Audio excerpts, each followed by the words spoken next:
Hello?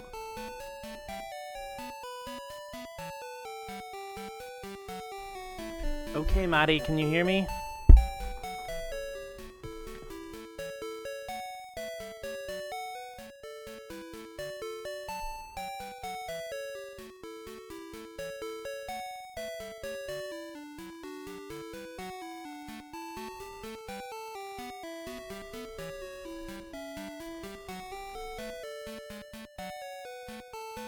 Okay, I'm sorry, it wasn't me.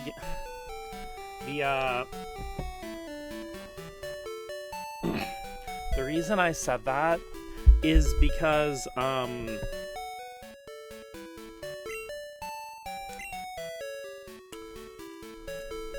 my computer has this audio test thing where you can speak into the mic and it'll play back what you said to make sure that it, like, got the audio properly.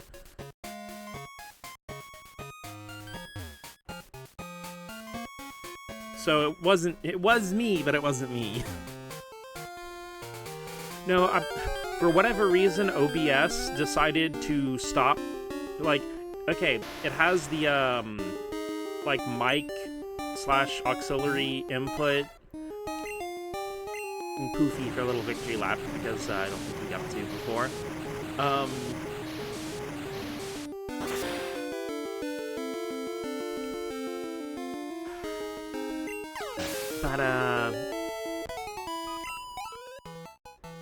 Yeah, it had set to a different device to capture audio from instead of my mic. I have not actually gone in and manually changed any of those settings.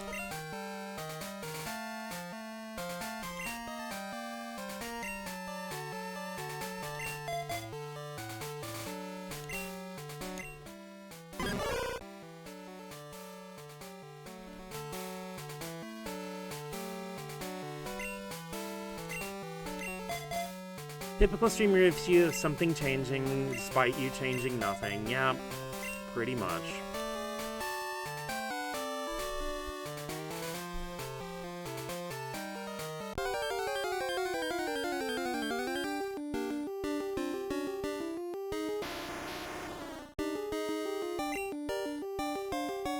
But how are you doing on this lovely Thursday evening?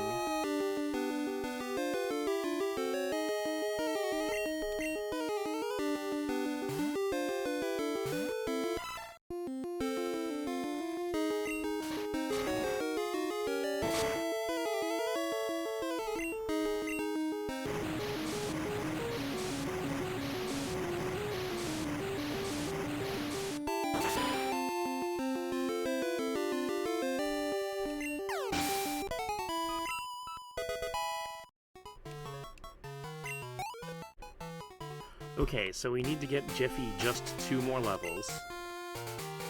We gotta get it to level... Wait a minute, okay. Double checking my thingamabobber here. I think we have to get it to level 10 and then evolve it. At level 10, so I can get both the moves we want.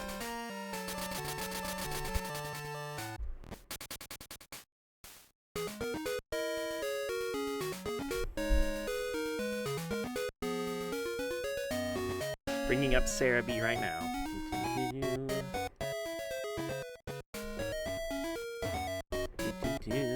And also, if you're wondering how we, like, managed this stuff back before, you know, you could just go on Sarah B and use the internet and all that, strategy guides had a lot of this information.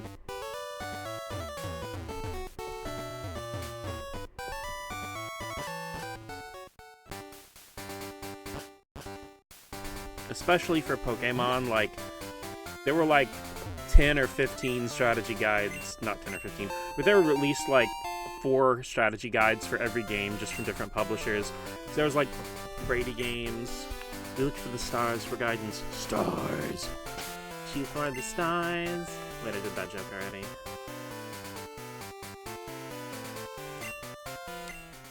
You silly, Pokemon Stars never got released.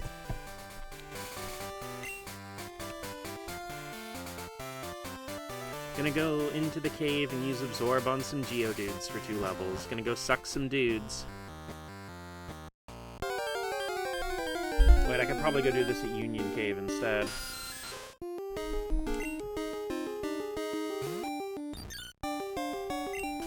Next Pokemon game takes place in Texas, Pokemon Stars, and Pokemon Stripes. You see, we'll finally get Pokemon Gun.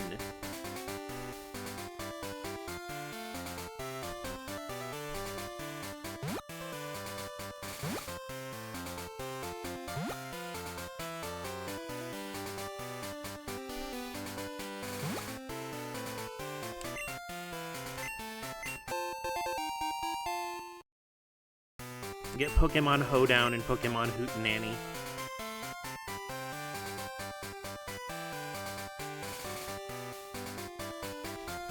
Finally, my Texan OC hamburger shotgun can be the protagonist of the game. Third version of Pokemon Gun, Stars, and Freedom Stripes. Oh.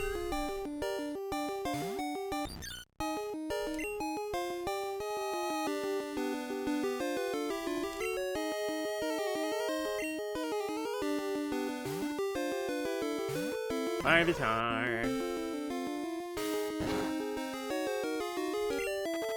The fucking 100% poison sting chance. What is this shit?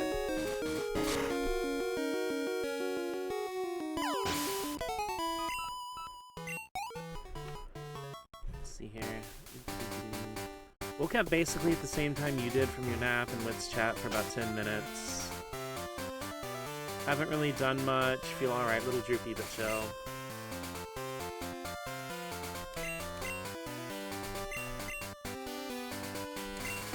I've been, like, kind of lethargic all day.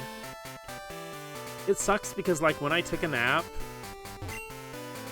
I woke up, and I didn't feel any less tired. And I'm like, bro, I want a refund for those 2 hours I was laying down.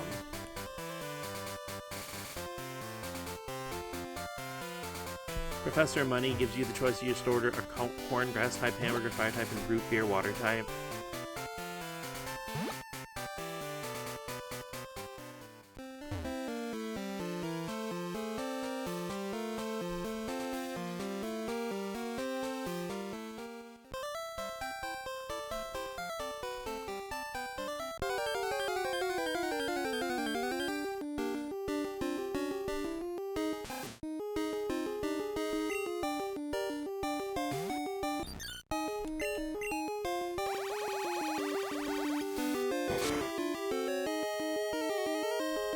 And, like, with the stereotypical American Pokemon region, it would be pretty funny.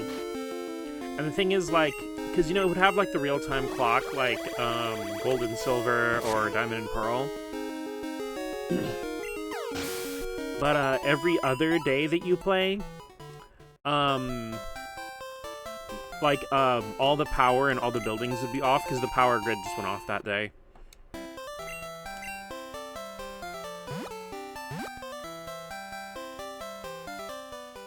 And also, it costs like 10,000 yen every time you want to use the Pokemon Center. We both went for the same joke.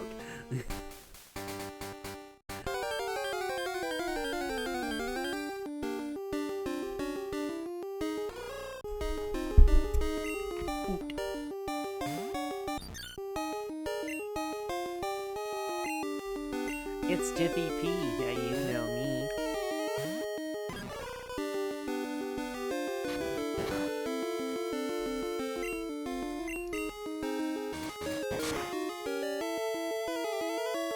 Best in real-time owl-biting technology.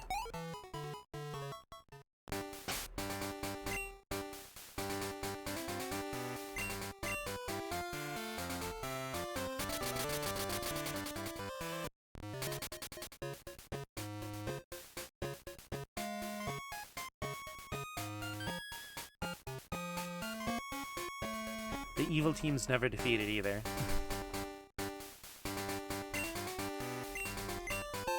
I mean, it is still a fantasy, so we can still have them be defeated. It's just that, you, like, find out that the evil team leader is also just, like, the leader of the Elite Four.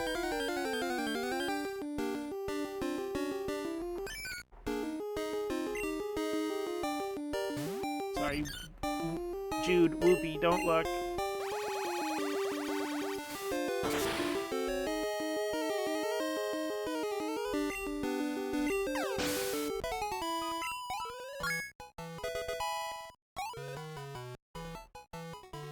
give them the money when you defeat them. Like, that's a little too real.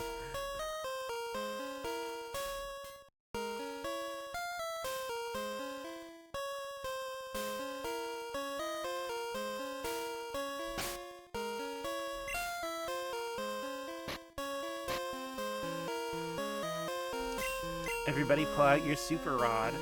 Dang, no rod nibbling.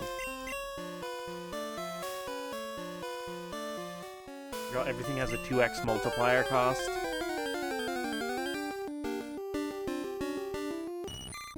Well, not like everything, just like all the fashion items. That is a level 40 Goldine.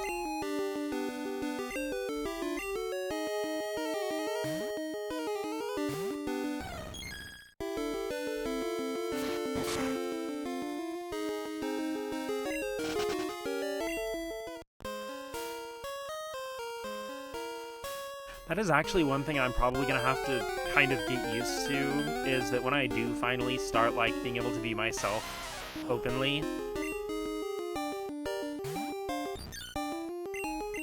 is, clothing is probably gonna get a lot more expensive. The boy just has t-shirts, shorts, and jeans for their options.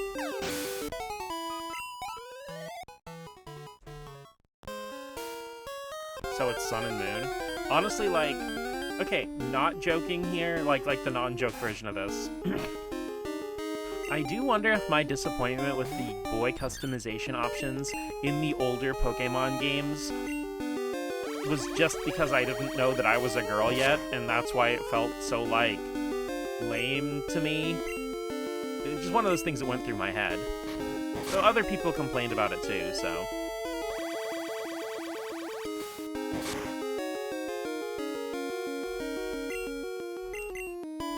I think it was a lot worse in XY, just because, like, there were literally more than twice the amount of customization options for the girl trainer.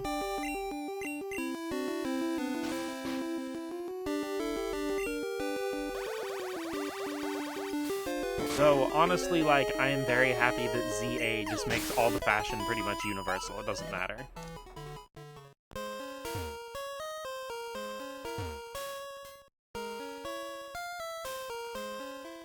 I just really hope that whatever future Pokemon games take the page from, like, Splatoon and Animal Crossing and Monster Hunter Stories 3 and just let you just change gender from the menu whenever you want to. Outside of Gen 9, where there are no options for anyone, there's no barriers in ZA male protect.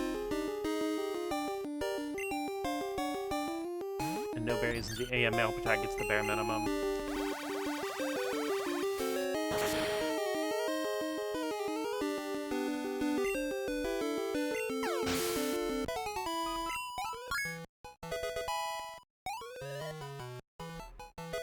Mega Drain! Okay, let's get Jiffy P out of here without getting another level up.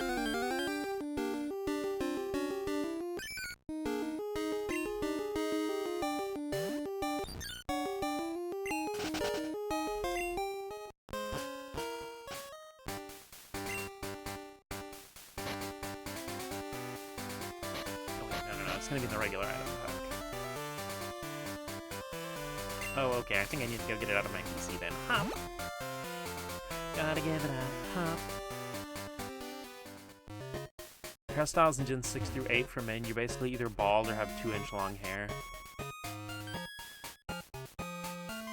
I mean, I will give it credit in, Gen 8, because I actually did like my first playthrough of Gen 8 with the male character. I did like how the long hair looked, and there were still some, like, cool kind of goth-type items you could get, or punk-type items with, like, the studded bracelets and stuff, so that was cool. It all kind of, like, felt like the same clothing, just recolored, though.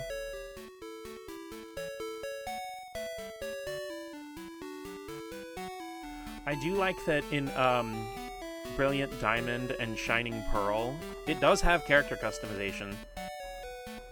You can't take off your hat, but you can get, like, different sets of clothes.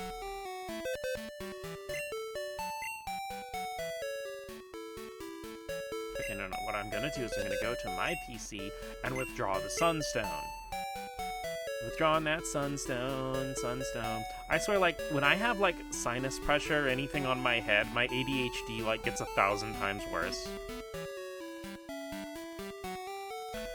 Sunstone, sunstone, where the hell is my sunstone? Oh fuck, do I not have another sunstone? I really thought I had one more sunstone. Okay, let's go from the top, try this again. Tiny mushroom. Hey, it's cold in here, okay? Burnt berry, everstone, waterstone, elixir, thunderstone, max ether, moonstone, soft sand, king's rock, quick claw, poison barbara, smoke ball, never melt ice, black glasses, hard stone, pink bow, spell tag, dragon fang, max elixir, full heal, ether, misty berry, max potion, max survive, dragon scale, full restore, moo moo milk, upgrade, cleanse tag, metal coat, leftovers, carbos, berserk gene, focus band, protein, rare candy, PP up, magnet, black belt, yellow, yellow apricorn, punk apricorn, blue apricorn, red apricorn, gurn apricorn, firestone, wit apricorn, calcium, black apricorn. Oh no. I really thought I had one more. Because I got Blossom, but I thought I won the bug catching contest twice. The only things that use the sunstone in this game are Blossom and... Okay, wait. Let me double check my inventory to make sure I didn't miss it, because sometimes I'll withdraw something and to keep it on me when I need to evolve a Pokemon. Oh no.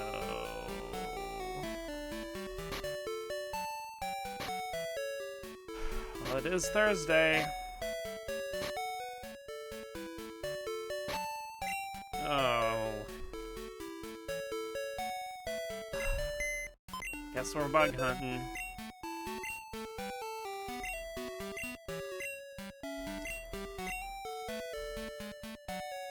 I'm gonna freaking cry, dude.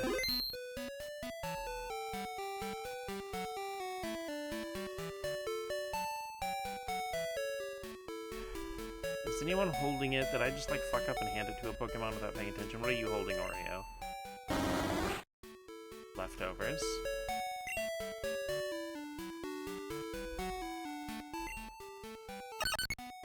Pink bow.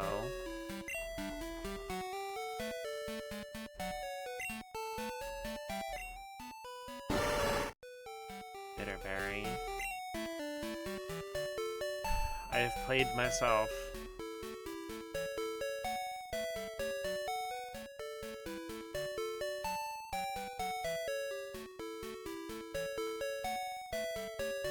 Guess we're gonna be making some new Mantis friends.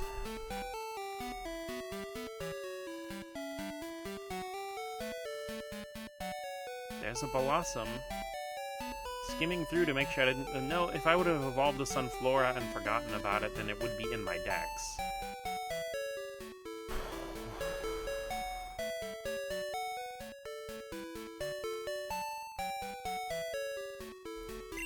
Okay, Jiffy P, hang out here for a sec.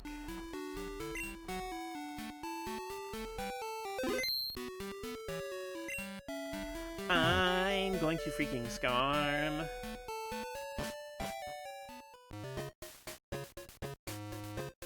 Sunkern looks so head empty. No thoughts, bed empty.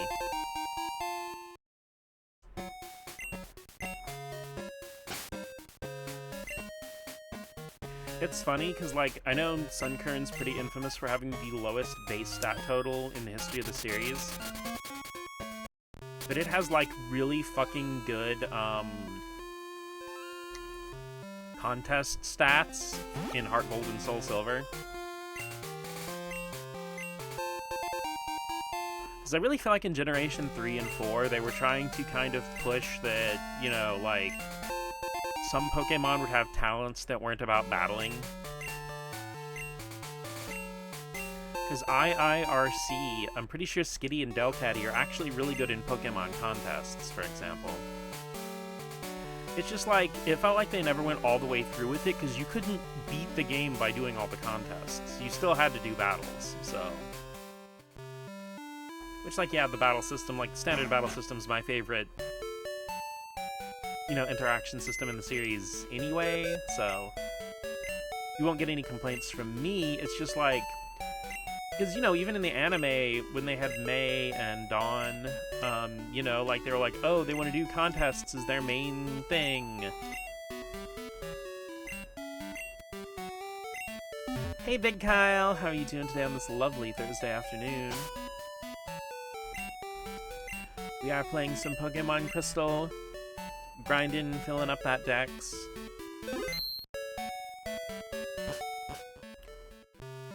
I don't know how big you are into, like, single-player games and adventures and retro stuff, Big Kyle, but, did you watch the PlayStation State of Play? Because it had some really cool stuff. It was like, it's probably one of Sony's best productions they've put on so far. It'd be cool if it was like a spin-off about contests with a similar structure to gyms and an Elite Four. Yeah, like having elite like contestants would be cool. Does it work? What did they announce? A whole bunch of cool shit. Metal Gear Solid 4 is finally getting a port to modern system. They're doing the Master Collection 2. There's a new 2D Castlevania. There's like a brand new RPG called Rev Noir that I am very excited for. Gosh, Time Crisis is actually getting a port to PS4 and PS5, the original PS1 Time Crisis, and it's going to use gyro aiming to simulate the light guns. Think of all the girly pop characters that could come out of a contest spin-off game, right? Okay, we're going to save right here.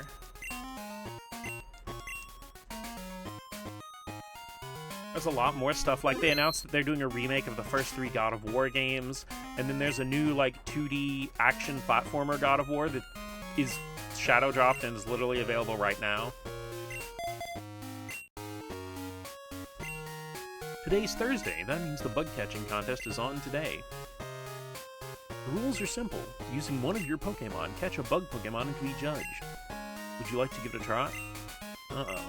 You have more than one Pokemon. You'll have to use Haunter, the first Pokemon in your party. Is that okay? Fine, we'll hold your other Pokemon while you compete. See, I like to think that the other Pokemon in my party are, they're all, like, sitting on the sidelines and, like, the bleachers watching me bug catch and cheering me on.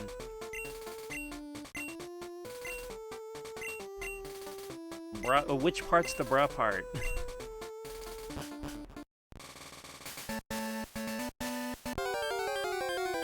Oh yeah, also they announced a new Silent Hill that's coming out this year. I know, it's freaking insane. They showed off some new stuff for Pragmata and Resident Evil 9, which, like, we've seen a ton of stuff on those games anyway, but it still looks cool. Free butt. Yeah. Apparently they've had, like, Konami's working with a lot of indie and smaller developers, and they've had a lot of projects in development simultaneously. Because I think the new Castlevania is coming out this year as well.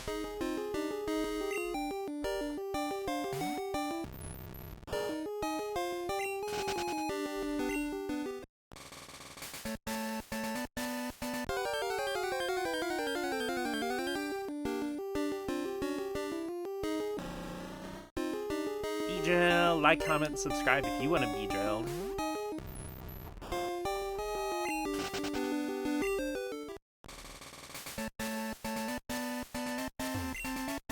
I love bug Pokemon. I guess you must like them too.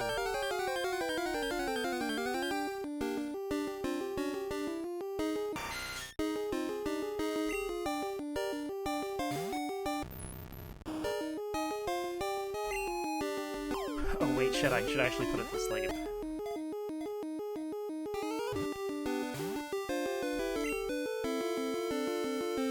Ha, you're not gripping this device. Shit! Just compulsively ball tossing.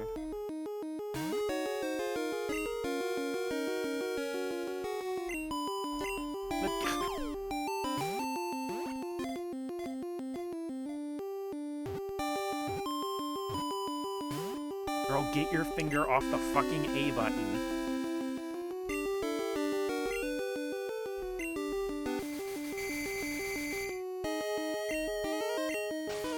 Now, I know it would probably seem optimal to try to lower its HP to make it easier to catch, but,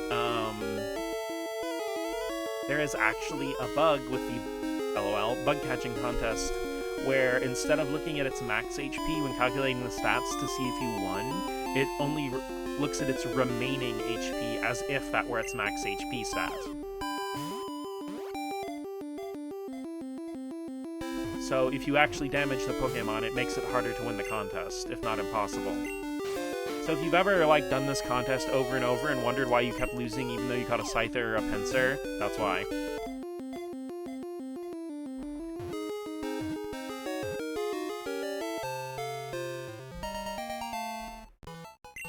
Too into tossing balls. It's true, I got, like, laser-focused ball pilled. Okay, let's see if that got us the Sunstone. If not, we soft reset. Now judge the Pokemon you caught. Ready for this? Placing third was Picnicker Cindy, who caught a Metapod. God fucking damn it.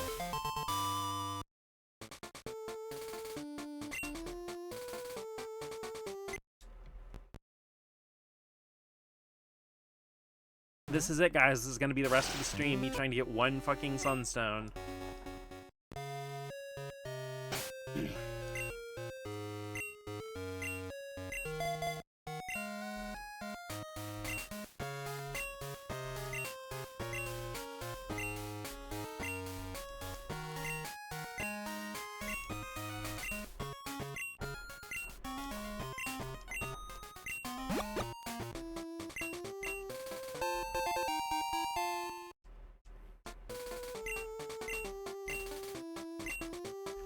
See, honestly, I know autosaves are a good thing for a lot of games, but for RPGs, I kind of just prefer to lean on manual saves most of the time. Or at least have my manual save be a separate thing from my autosave where they don't overwrite each other. Because, like, autosave has screwed me over in ZA before.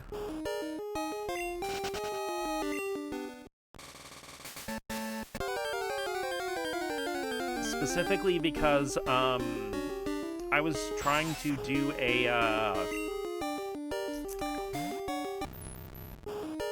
my brain is flatlining. You know, the portals that Hoopa takes you into that are on the timer and all that shit.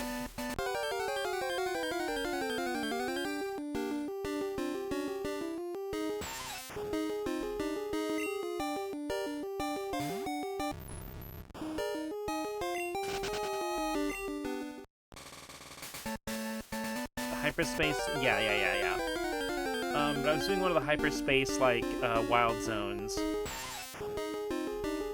And, I was using...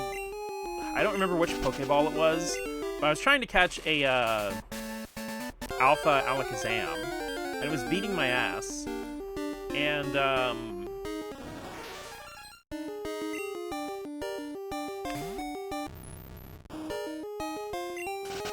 whatever specialty Pokeball is, like, after all the standard ones in my inventory, I apparently used up the last of them, didn't notice, and tossed my fucking Master Ball.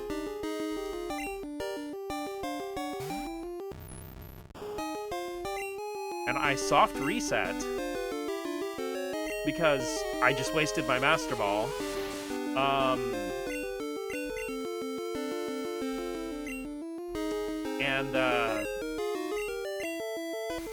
The soft reset, like, I soft reset, and when I loaded my save, I was outside the thing, but it had used up my donut, kept the Pokemon that I had caught in there.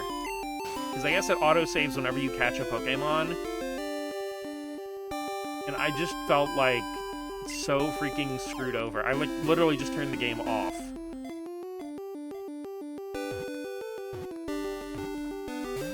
I did eventually get another Master Ball with the, you know, when you can get, like, the random bonus items for doing the Infinite ZA Royale. So, like, I did get another Master Ball, but I'm still mad about it. I could have had two. I could have had 2 balls.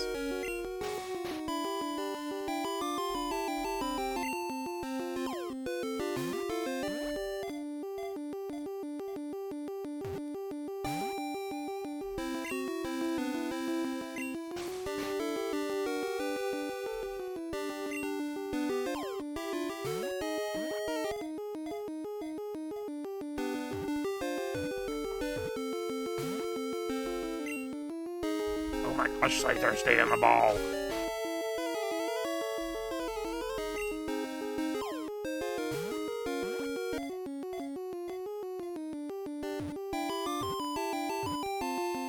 Thank you.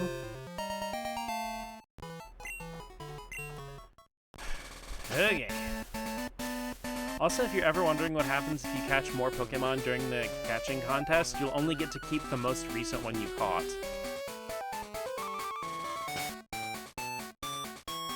So if I were to catch, like, a Pinsir right now, I wouldn't be able to keep that Scyther.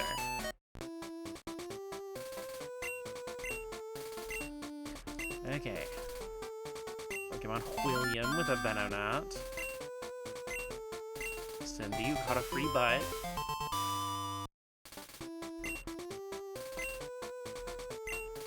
Let's go, second try.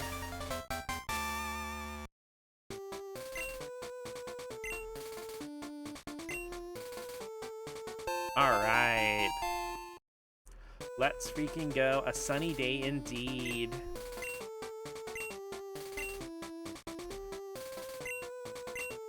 What should we name her?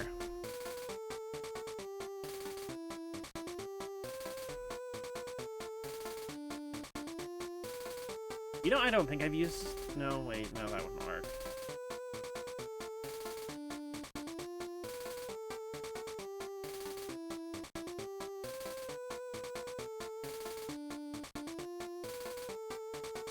I have a specific kind of candy in mind, and I'm looking up what it's called, because I can't remember.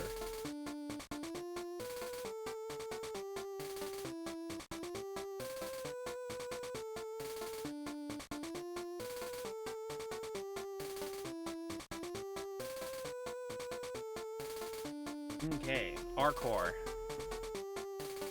Actually, I used Sunny D for the Pinsir that won me my other Sunstone.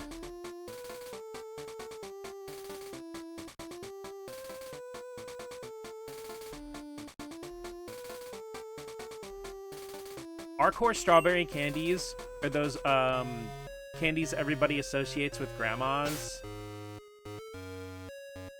that are like the hard strawberry on the outside, but they have like a creamy center. I've always really liked them. What? You're the winner? What did you catch? I envy you. I just couldn't do it this time. Could you give me some tips? I want to study your style.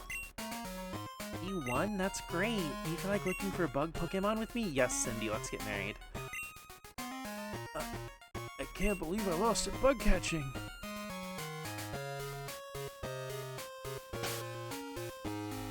Wow, I didn't even see that, Maddie. Once again, you have cut a worthless object.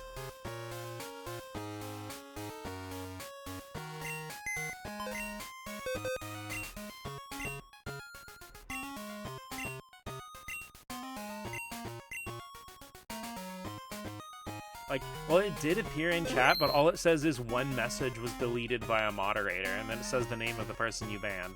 It's pretty badass.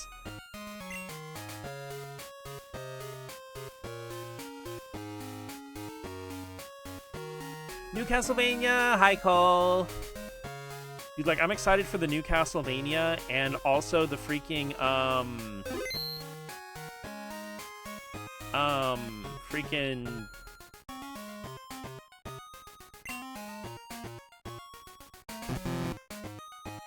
My brain just stopped, I'm so sorry.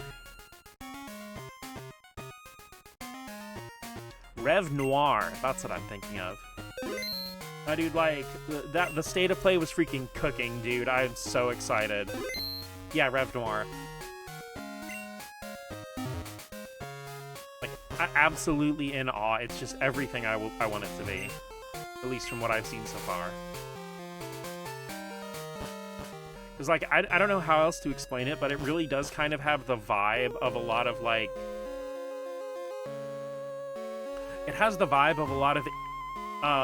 PS2 kind of era games, but it also kind of has the vibe of stuff that would come out for the Switch, like 2017 to like 2022-ish. I mean, a lot of stuff's still coming out for the Switch, but you know what I mean. I miss Nintendo Directs where every single Direct was a billion farming games and RPGs. Let's go, GPP!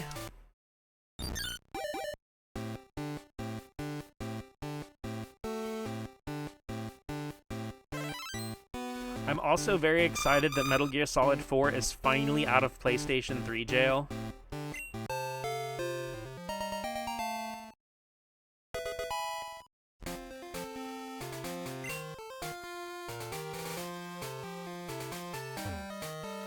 The Jiffy has popped into a beautiful flower.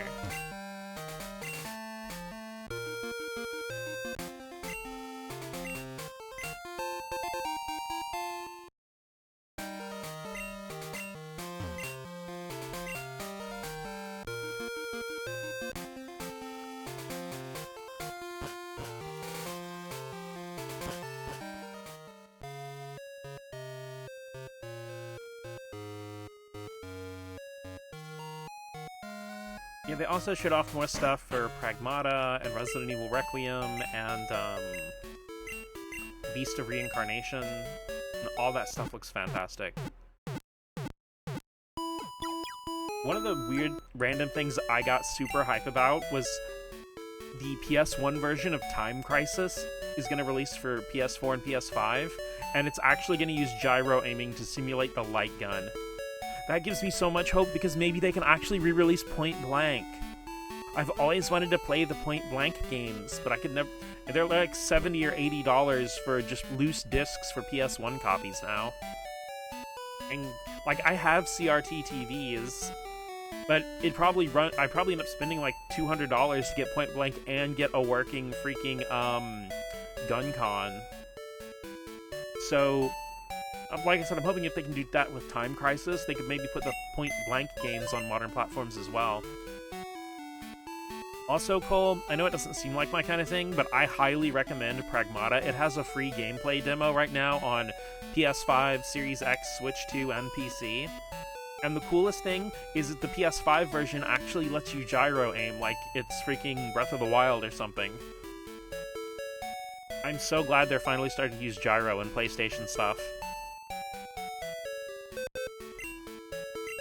Let's move some cuties around. But yeah, Rev Noir was definitely my big highlight.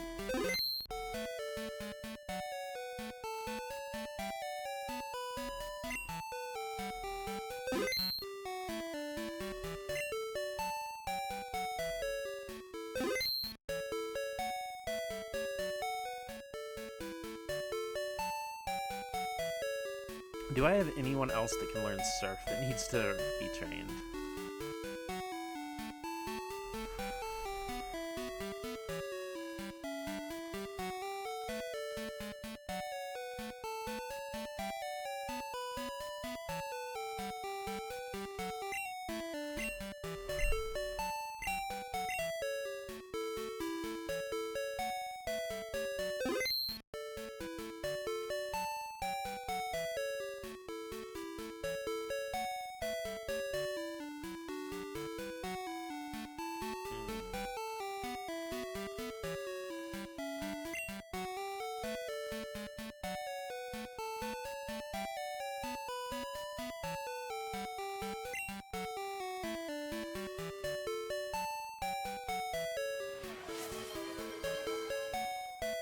Speaking of Surf, okay everybody, grab your sugar-free, caffeine-free beverage of choice. I got my ice water tumbler right here.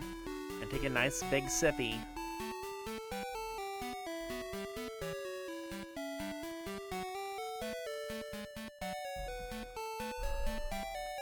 Some good mizu.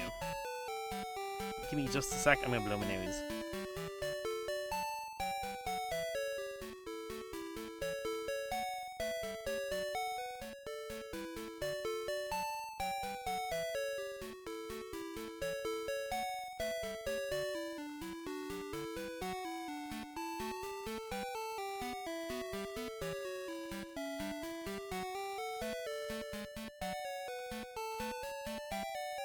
Sip, sip, sip, sip, sip.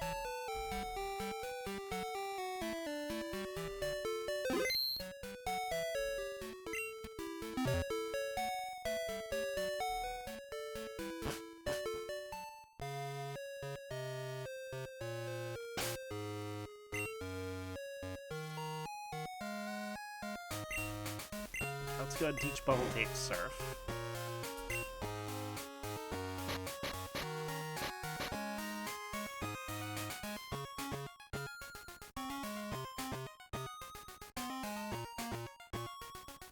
I really miss the L and R buttons.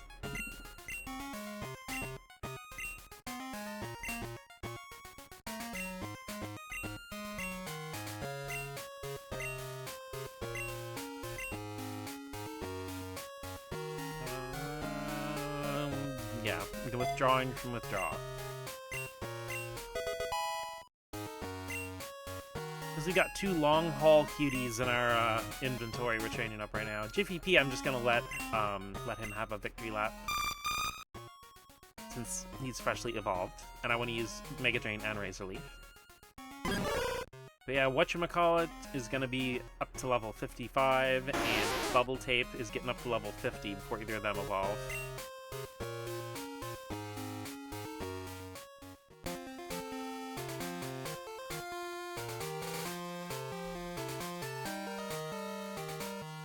It'll take no time at all. I mean, there are some ways I could cheese it, but I do love cheese.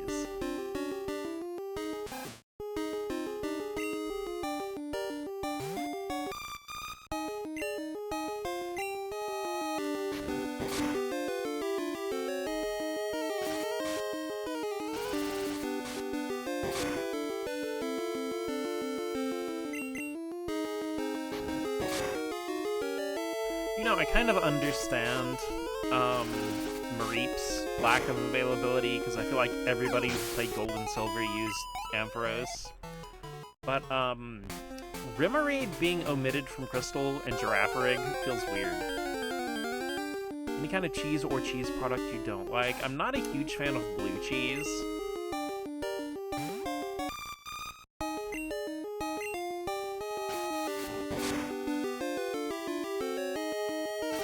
I'm kind of neutral on, like, most nacho dips.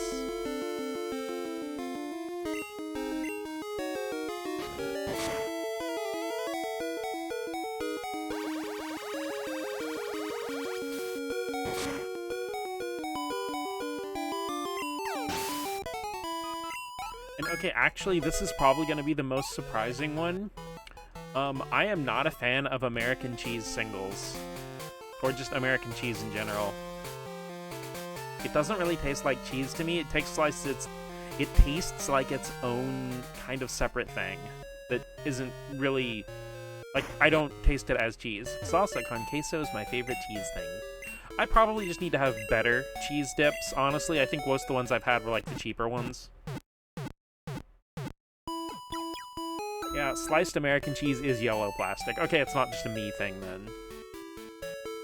Because what I do for my grilled cheeses is, I'll instead sprinkle a whole bunch of cheddar cheese between 2 slices of bread.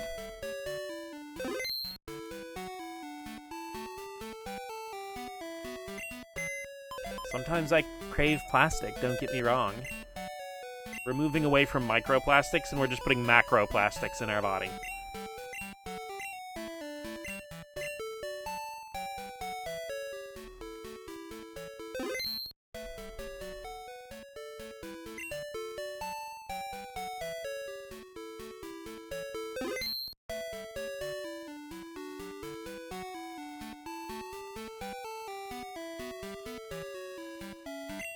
Also, I guess at some point I'm gonna have to do a daytime stream so we can go get Seal. Sure, a whole foot's worth of these plastic. What's a little more? Plastic by the foot! Okay, I'm gonna go get, pecan.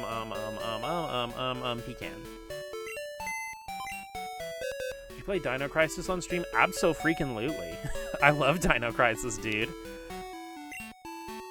I plan to play it anyway. Because I'm gonna get back to it, but during Halloween I did start a playthrough of the PS1 Resident Evil 1 Director's Cut, but I want to play through the first three Resident Evils before I play Devil May Cry, Dino Crisis, or Onimusha, because I feel like it's important to understand the Resident Evils, to understand all the games that spun off from them.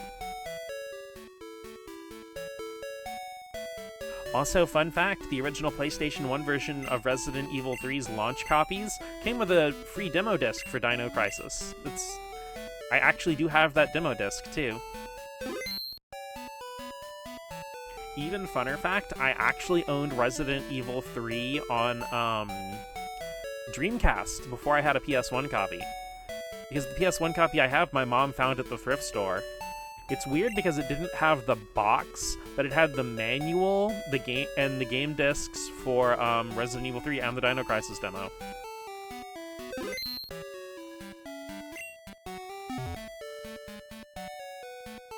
But my mom was like a god of thrift store finds. It's absolutely insane.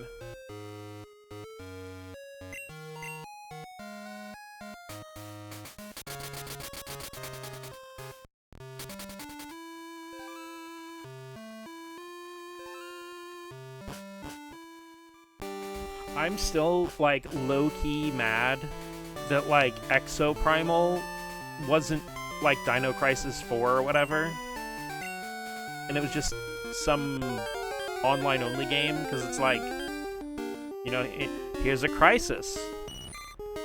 It may involve dinosaurs. Uh-huh. And here's a skinny red-haired woman. Uh-huh. That's all.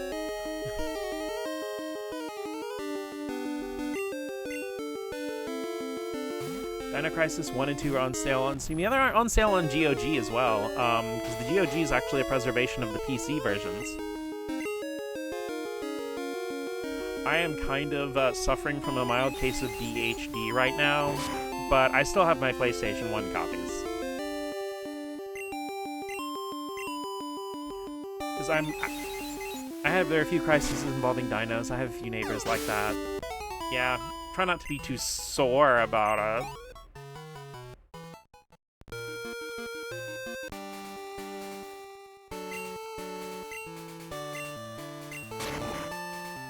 I'm sorry.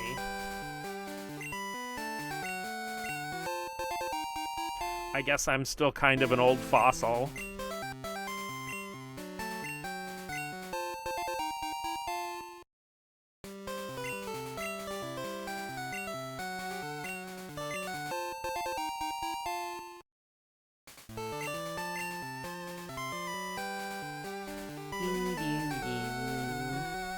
Okay, let's go to Kurt. Starting the Kea is over party on Blue Sky. No!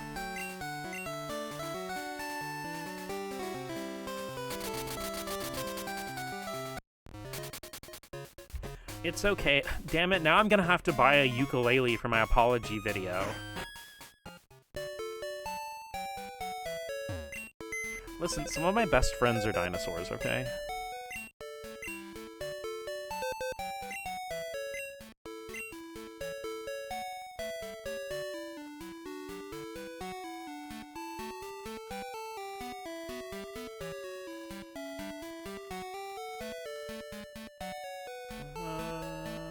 Let's do some red apricorns, why not?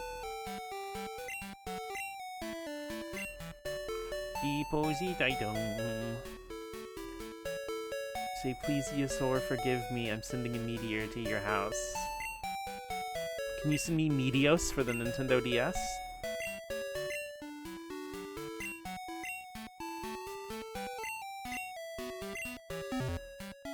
Looks like Lands wants something a bit meatier.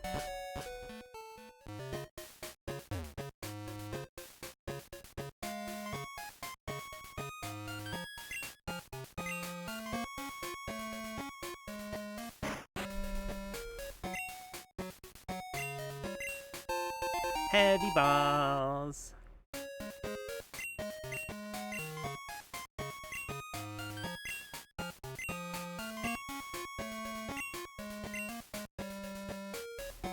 Thank you, balls man. I summon elemental hero, Balls Man. Maybe a Meteor. But they don't put up with any bull, so they're a Matty-door, because they're Matty-dorable.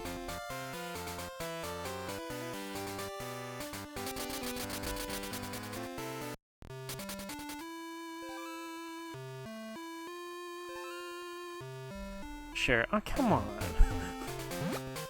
Come on. Nothing here. Oh boy, the ADHD's really getting me. I cannot remember which berry trees I grabbed. Tired mouse is tired. I don't know why I'm so tired. I have done almost nothing today.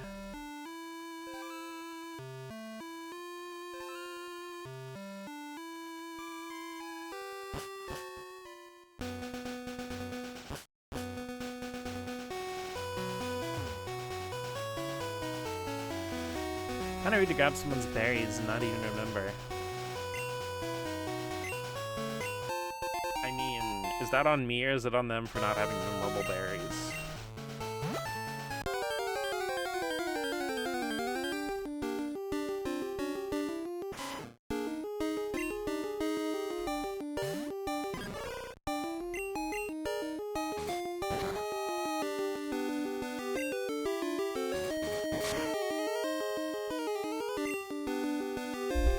Berries aren't on them anymore, thanks to you.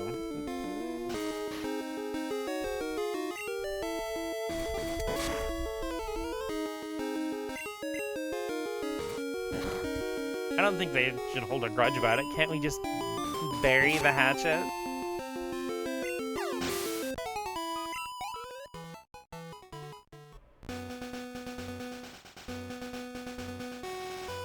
You know, that reminds me of one of my, like, localization pet peeves. It's not really a pet peeve, it's just like one of those missed opportunity things. In Full Metal Alchemist, they do actually encounter... Here comes Meteor, goddammit. They do actually encounter another person who's like set to guard a lab, who's also a soul bonded to armor, but they have the soul of a crazed serial killer, who killed all of his victims with an axe called Barry the Chopper. And while this is an okay enough localization and it gets the point across, the localization team just completely missed the opportunity to call him Barry the Hatchet. Because his name actually is Barry, even in the Japanese version.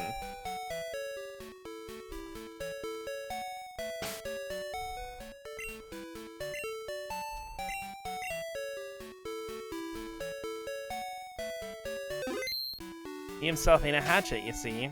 I know.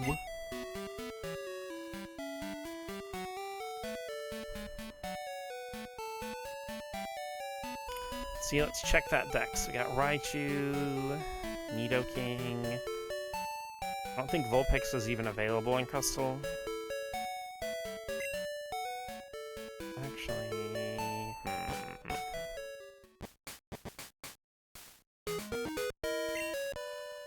Gonna check the game corner real quick, even though, yes, I know I can just fly there. I like Walken. Christopher Walken, Desperado, Rough Rider. No, you don't want no Giraffe or Vulpix. This is feeling personal. Kinda, yeah, a little bit.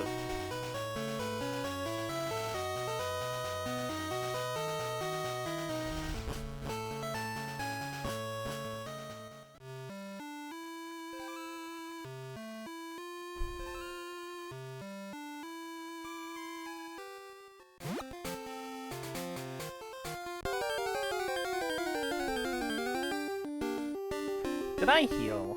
I don't think I did.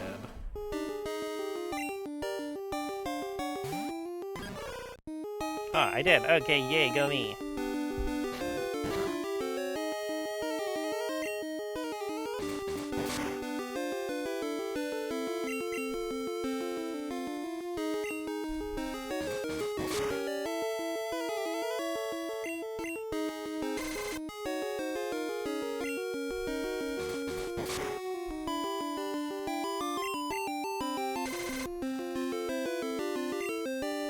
No wonder they gave Applin so many evolutions. They felt bad about their slight to me in this game.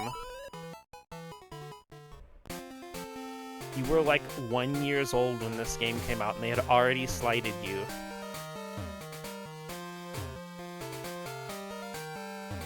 Not even a full fucking sun rotation into your existence. Damn.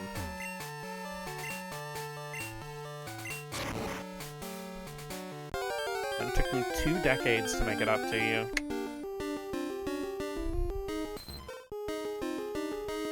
Beetle.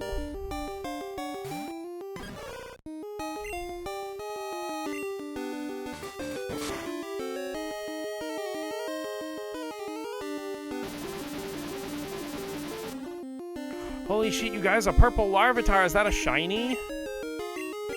I'll forgive them if they give Flapple and Appleton an evolution too.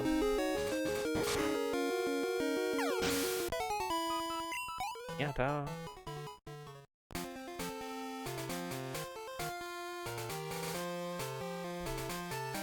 You killed it. I know, I accidentally clicked. My finger was so stopped to that A button.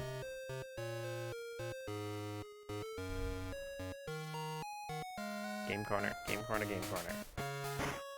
Game corneria.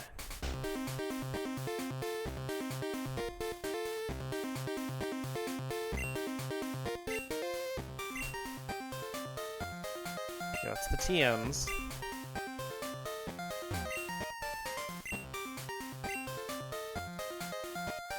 Okay, Abra, Cub 1, and Wobbuffet.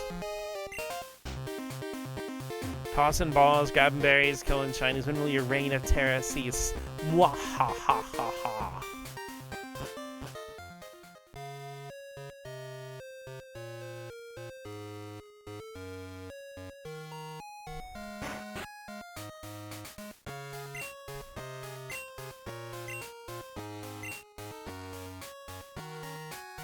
It's time for the most crazed thing of all. Hopping up and down on the magnet train. Hopping up and down on the magnet train.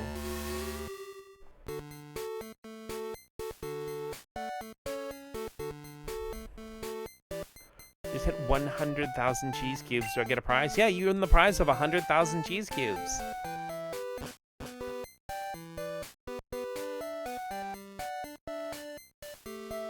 Yay! Okay, game corner and Celadon. Stay fuck used. These are almost a year old, but yay! Those are blue cheese cubes. See, if you leave cheese lying around unattended for long enough, you get free penicillin. 9 out of every 10 doctors hate them.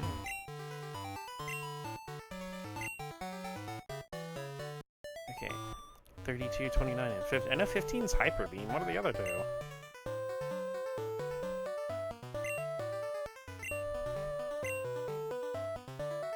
Pikachu, Porygon, and Larvitar. Oh shit, I'm gonna have to grind up coins for Porygon.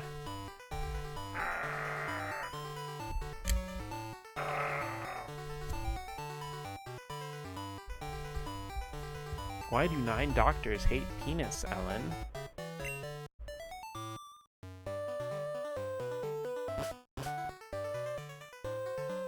Transphobic.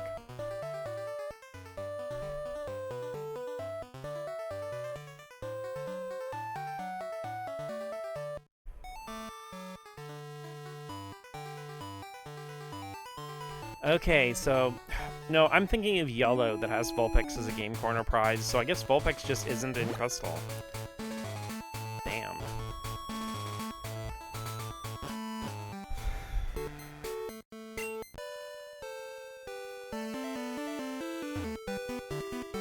I think they should give me a Porygon for free because I'm cute.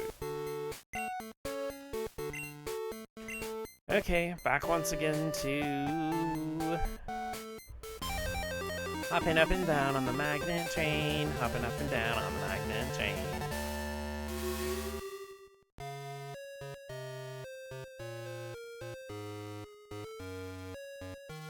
Can't wait until you have a model I can just throw things at you for 10 minutes straight with all the redeems I can do. Oh no.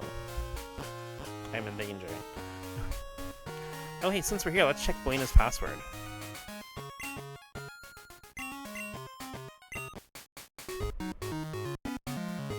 Today's password, let me think, it's Hoot Hoot! We love Hooters around here.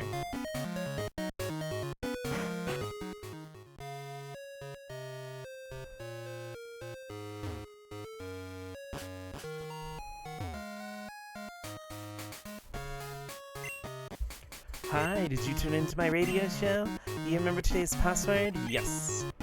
Oh wow, thank you. What was your name again? Mots? Okay. Come on, Mots, join the show. Everyone ready? Would you to shout out today's password for Mots? Hoot hoot! Yippee, that's right. You did tune in. I'm so happy. You earned 1 point. Congratulations. Second contestant Mots, thank you for coming. Hope all you listeners come too. I'll be waiting.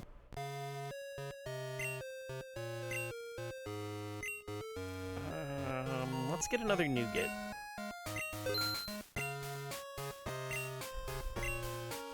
Because unfortunately, we've got to save up a lot of money.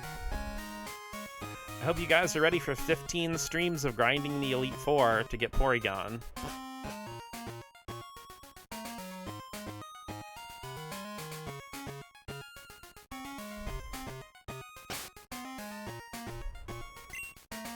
You see, if I was smart, I would just take all these Pokemon that I can't evolve until level 50-something and put them on my team with the experience share and run through the Elite Four so I could earn money and level them up at the same time, but I won't think to do that.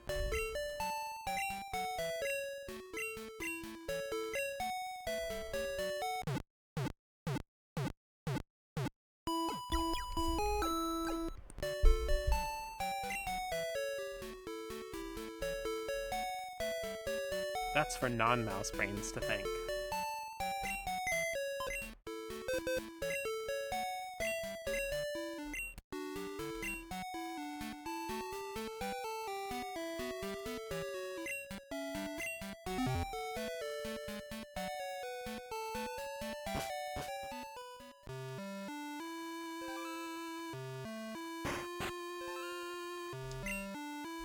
Okay, selling Manougat.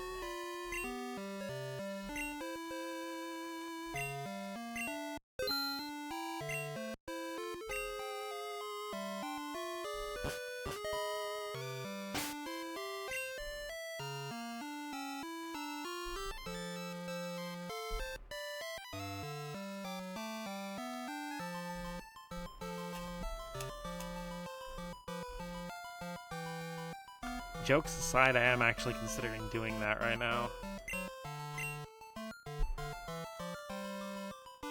I don't know though, I feel like trying to do another Elite Four run kind of like takes away from a little bit of the chill hanging out in Johto vibes of the stream. How big of a nugget the nugget is? It sells for like $50, yeah.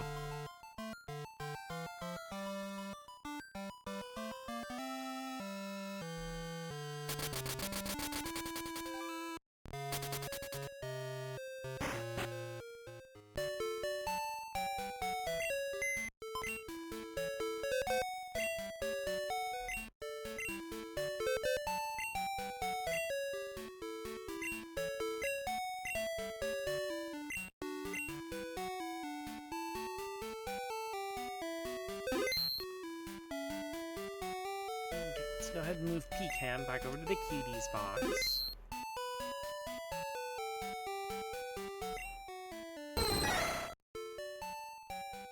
The thing is, I'm gonna need to buy Gogurt a lot of iron.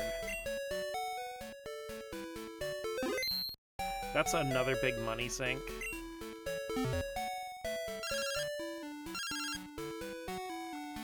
Still awake? This is Anthony the Hiker. Come on, let's battle right now. Route 33 is where I am. Come on down if you feel up to it. Alright then, be good.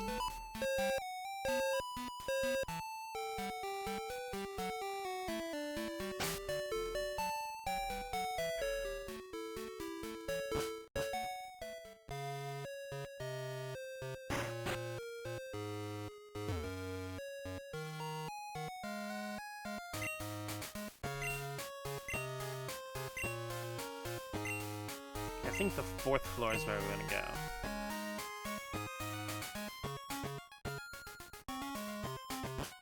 Okay, so $50 in gold is 0.000686 pounds, so pretty small.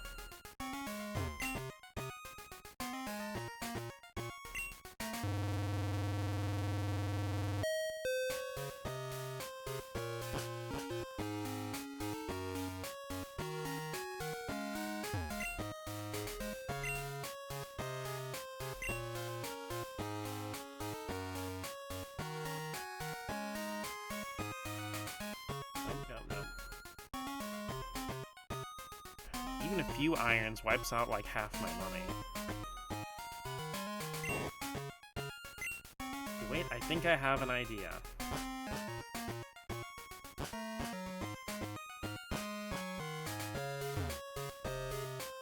But it involves me doing something I do not like to do.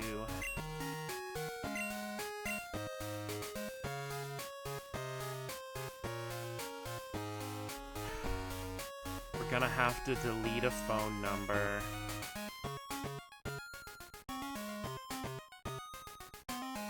I'm sorry, Ralph. Please forgive me.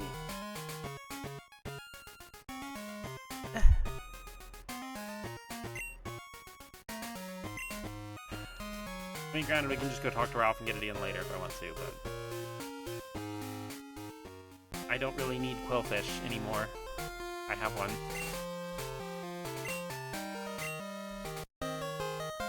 And we go to Todd. He's not gonna republish Skyrim, but he will tell us when Goldenrod has a sale on the rooftop.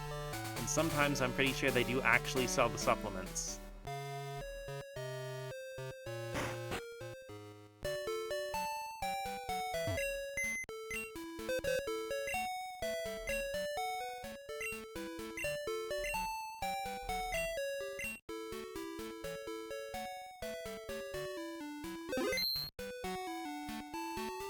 I feel like with, I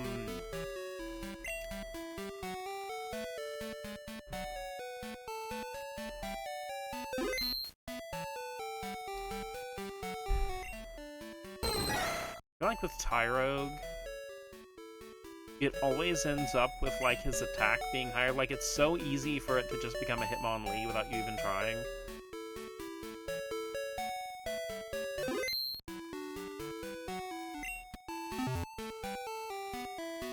To get a Hitmonchan, you have to have higher defense than attack power, and to become Hitmontop, they have to be equal. Which, you know, they're balanced because it's a top.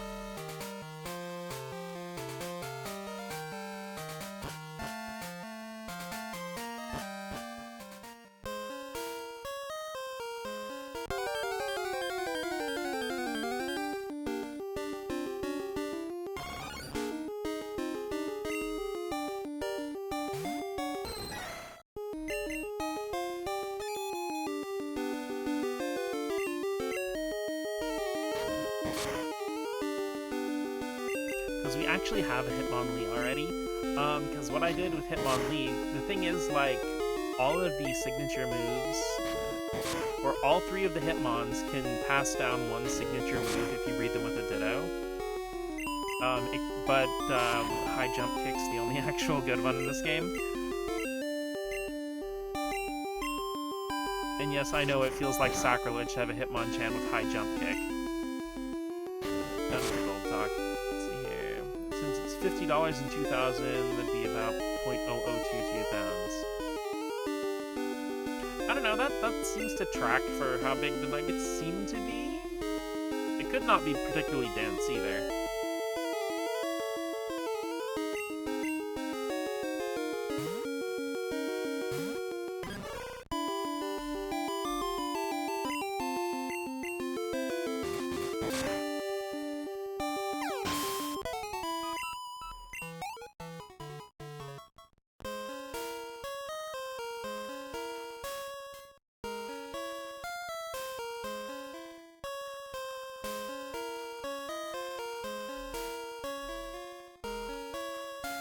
About the size of a razor.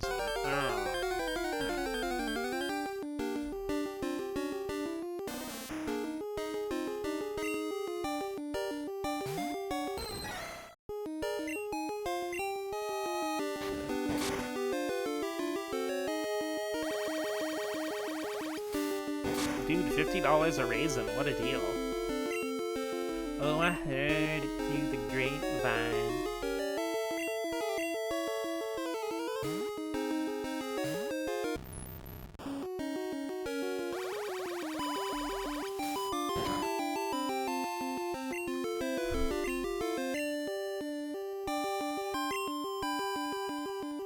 I'll be honest, I'm familiar with the California raisins, and I have no idea what they were advertising. They were originally an ad campaign, I think for some kind of actual raisins, but a big amount of gold for getting 3 passwords. Probably raisins. I think so. Like, I don't even remember what brand, though. And it's so funny to me that, like, it's one of those ads where everybody remembers the ad. Probably California. It's Friday in California.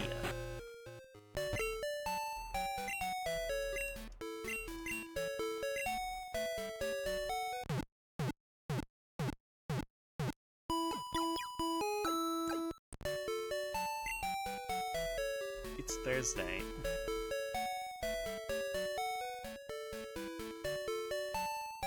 Okay.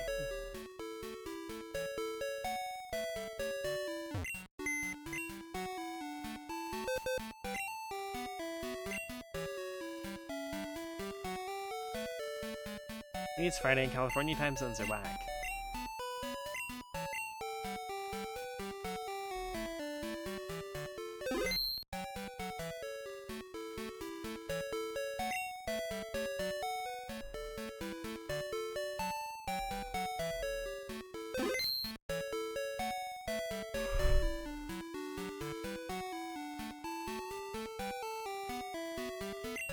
Egg.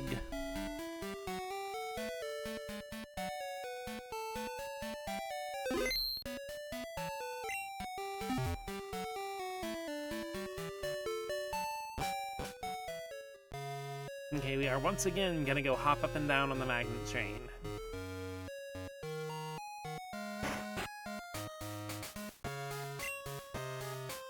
Egg.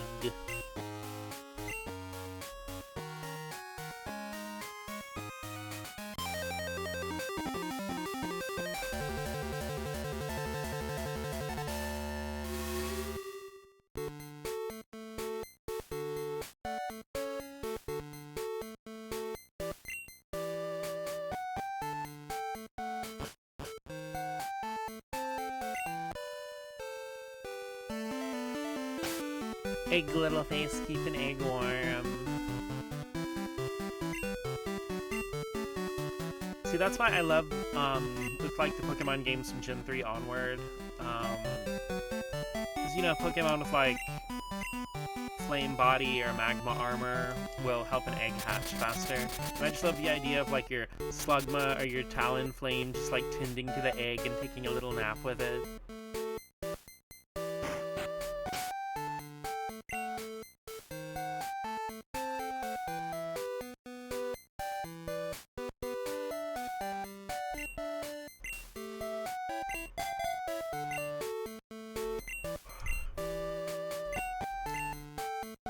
A little carcoal, sitting in a carcoal like a little nest. Yes.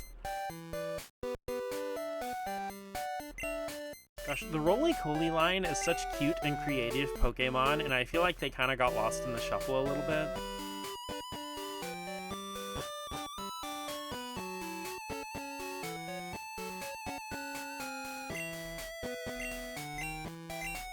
You are calisthenics.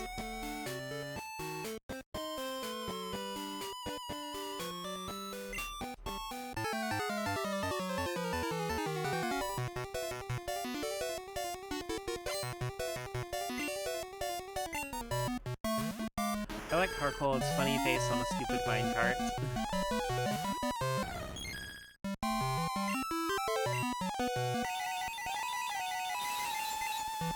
Well, I like all three. Also, Roly-Coly is very fun to say. Fucked up in the crib, training Roly-Coly.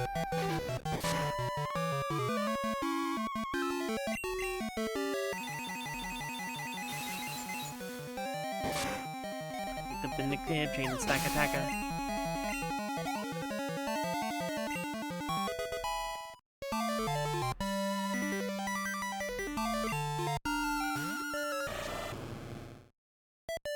It always, like, messes with me. I think this is a Mandela effect from Heart Gold and Soul Silver, but it always messes with me that in Gold, Silver, and Crystal, Feraligatr does not learn Crunch naturally. You have to, like, breed it into a Totodile.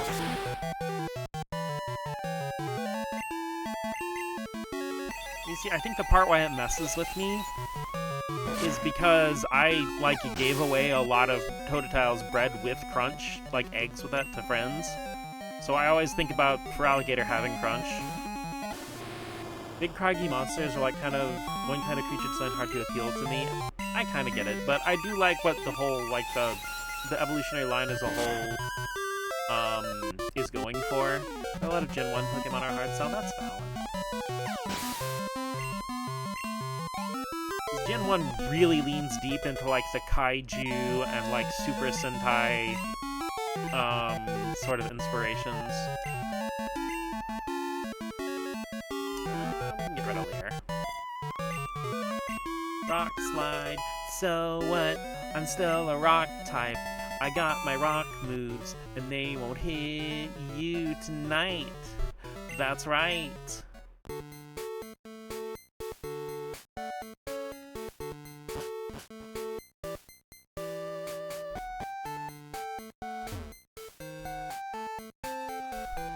Okay, Pink Bow.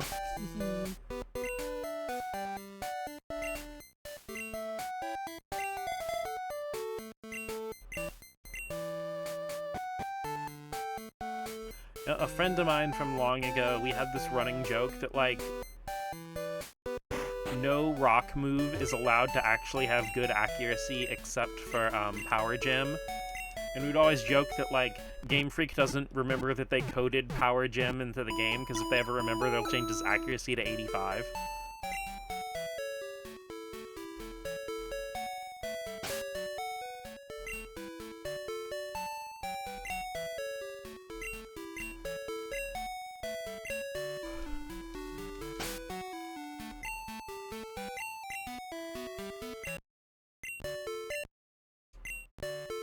I forget Kanto has different radio stations. I can't believe this.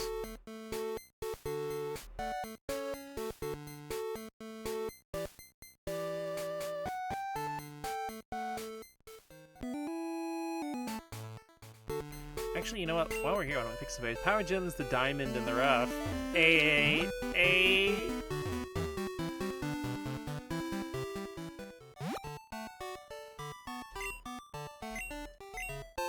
Bitterberry.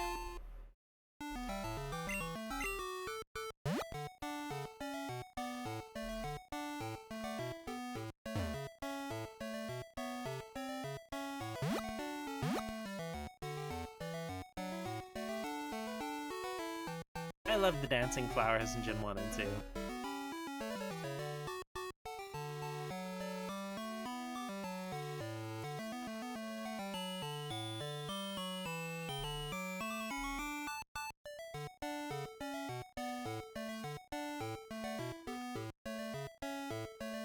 Mentioning salsa con queso earlier made me hungry for some. I'm gonna go heat it up with some chips. Actually, I'm probably going to go back to Johto real quick, but I'm gonna take a break and run to the bathroom real quick. Don't talk about me while I'm gone. Darn it, I won't be able to... Okay, everybody, Maddie left. Everybody, they're really cool and awesome and cute and lovable, and you should go follow them on houndoomyowie.bluesky.socials.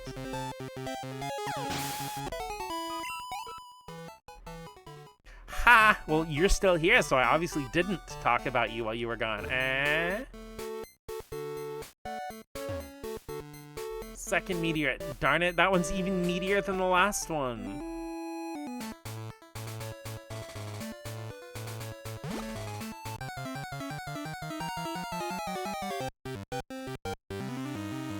But I'm a vegetarian, and I'm not fucking scared of him.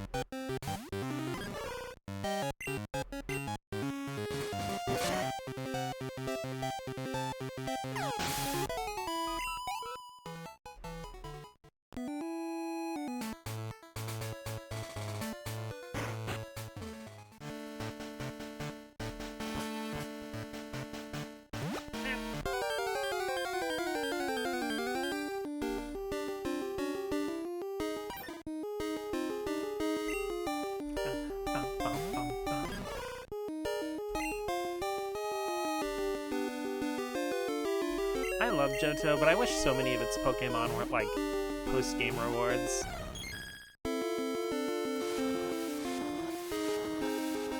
Granted, I've mentioned it myself, but I do think it is designed with the idea that you could, like, you know, if you finish the game, you could breed a Houndoom or a Misdreavus or whatever, and send the egg back to somebody who's earlier in the game, and since it'll hatch at level 5, they could use that in their playthrough.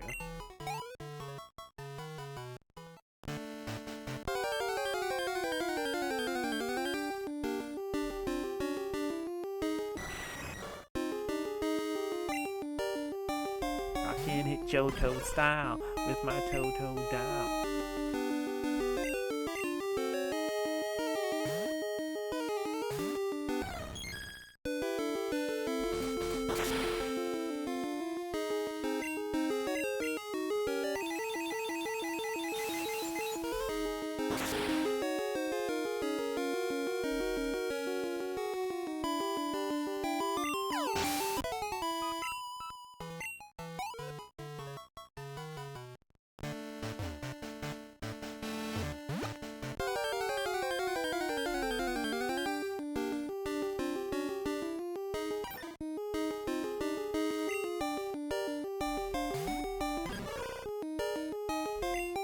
The new Castlevania announcement has actually got me, like, kind of feeling some Castlevania hype again. I wonder, could I stream every, like, Castlevania game? Or the Shadow doesn't count. Could I, like, finish them all on stream before the new one comes out? I mean, most of the classic Vanias are pretty short, and we've already beaten both the Sorrow games on stream. But then there's also the fact that it takes me forever to do everything. This isn't just when I'm streaming, I slow it down or sandbag or anything. No, like, playing games by myself, like, a 40-hour game will take me, like, 90-plus hours for some reason. Because I think, like, the how long to beat on Okami is, like, 40 hours, and it took me 77.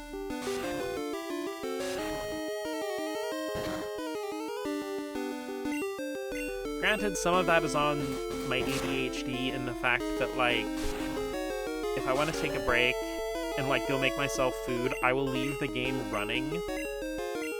Because if I don't, then I will forget to turn it on and play it. Oh shit, oh fuck, oh balls. She got binded and she couldn't escape. Watchima, I'm so sorry.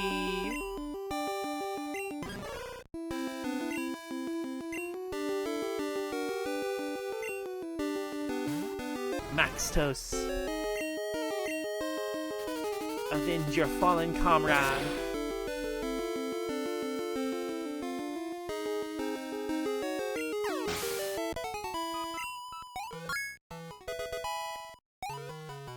'07's in chat for Watchima, who will be fine in like a minute.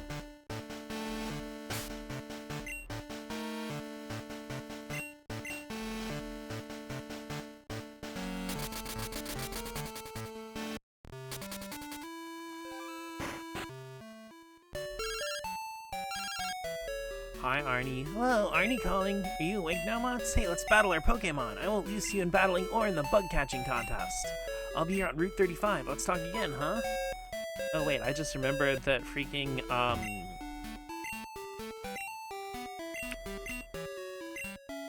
Mountain Guy called me to do a rematch also. I guess I'll go do both of those after I get back from the bathroom.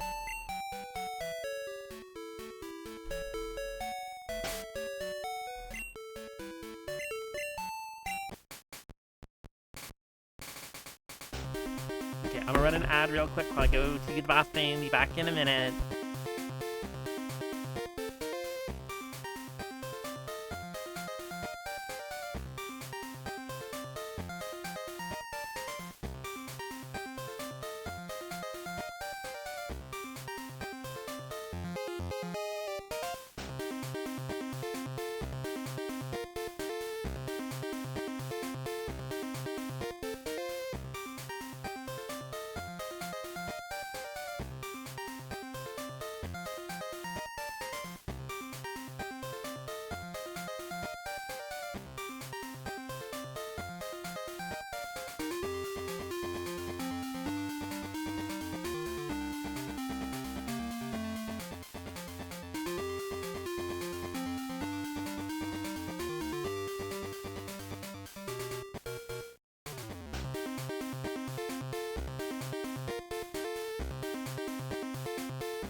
The mouse returns! And hey, let's go ahead and do our Pokemon TCG Pocket polls while we're here.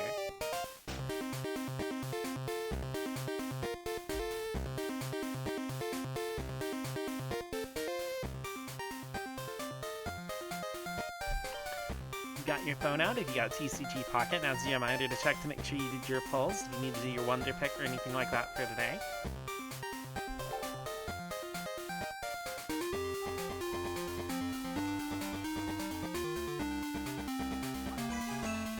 Let's do a pack of Fantastical Parade. Which is the newest set, which has a Mega Mawile in it that I still haven't pulled. We got Diantha, Pandamouse, Slack Off, Litleo, Metal Core Barrier. I have not pulled Jack from this set. Like, I got 2 Mega Gardevoirs, which is cool, so I could use them to make a deck. But, like, I have barely pulled any rares, any full arts, anything.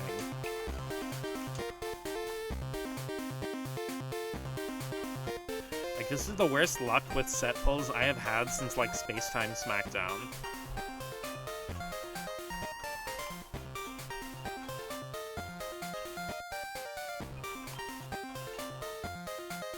Ooh, hey, I got a share from Kuro. They gave me a Zapdos, which is one of the cards in the set I didn't have, so very nice.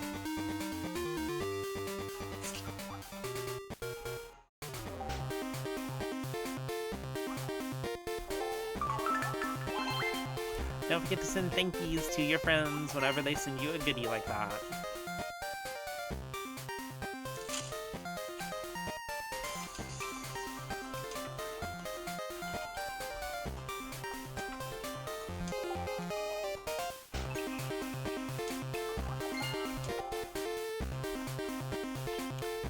Wonder Picks real quick.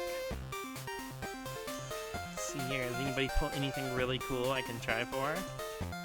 No, like, on my Wonder Picks and stuff that show up, it doesn't look like anyone else is getting Jack out of freaking Fantastical Parade either. I wonder if they adjusted the pull rates or something. Lame.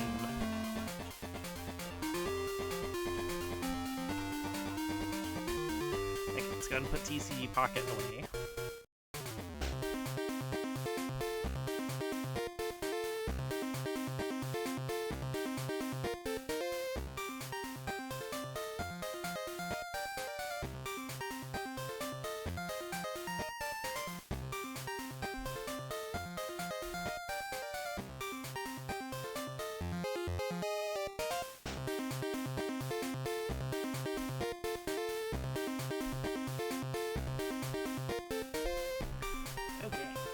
Got missed off. Hey, just in time. I just got back from using the bathroom, and I did my Pokemon TCG Pocket pulls. I didn't pull anything cool.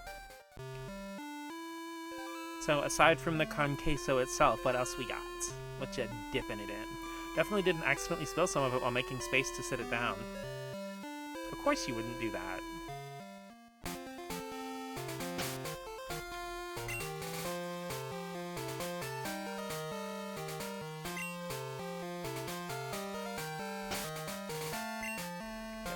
Back to the decks. Let's see here.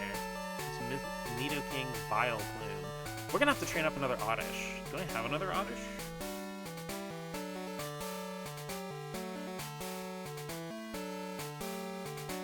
Just tortilla chips. Awesome. I love tortilla chips. Rain, hi! How are you doing on this lovely Thursday evening? We're playing some Pokemon Crystal and grinding up our decks.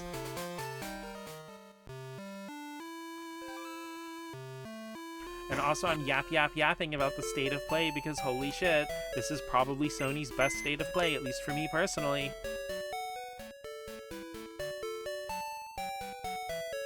Freaking Rev Noir looks amazing, and I want it right now. Like, immediately, give it to me. Give it to me.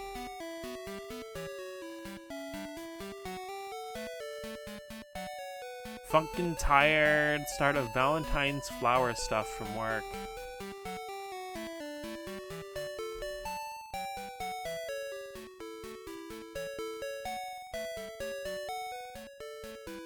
90% of it landed conveniently on a paper towel on the floor, so it's all good.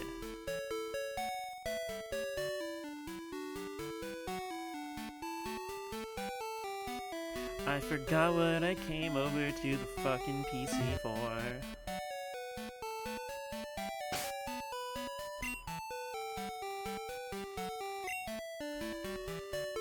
Only things I'm aware of from the state of play are Mina the Hollower and Motion Twin being in charge of the new Castlevania. Yes, there is so freaking much, Rain. Oh my gosh. First of all, they announced the Metal Gear Master Collection 2. I hope you're ready for me to spoil it, because I'm spoiling it. But they announced Metal Gear Master Collection 2. Metal Gear Solid 4 is finally out of PlayStation 3 jail. It's going to be on all modern platforms. And the new one, in addition to Peace Walker and MGS4, has Ghost Babel, the Game Boy Color game that's never been re-released before. And of course, yeah, there's the new Castlevania, which looks freaking amazing. Rev Noir, which, like... Go look up the trailer for Rev Noir, because you will see that that is, like, me-coded as fuck. Time Crisis for PS1, the light gun game, is getting a re-release on PS4, like the classics, the PS1 classics on PS4 and PS5, and it's going to use the gyro aiming in the DualShock 4 and the DualSense to replicate the light gun, which that puts other light gun games on the table if they're going to be able to go about it like that. So we could get re-releases of stuff like Point Blank in the future too.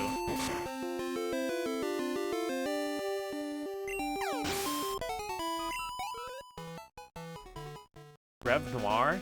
Yeah. That's a smidge loud to me. No, but it looks so freaking amazing. It's like a brand new property from Konami. Oh, they also announced a new Silent Hill that's coming out this year.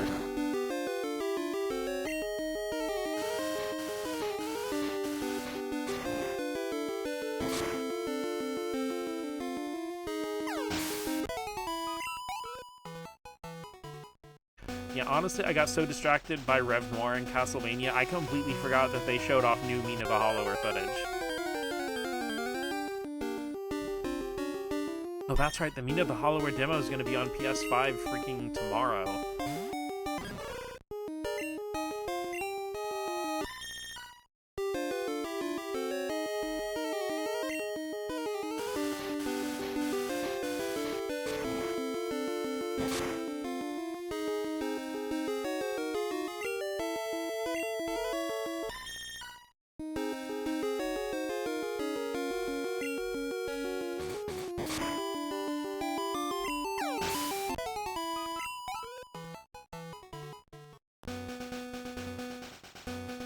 And of course, Mina the Hollower is going to be one of the best games because you get to play as a cool mouse.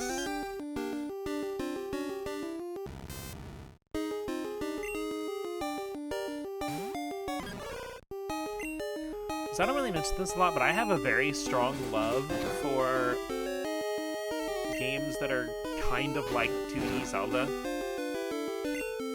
There just are, weirdly enough, not a lot of games like that outside the indie space.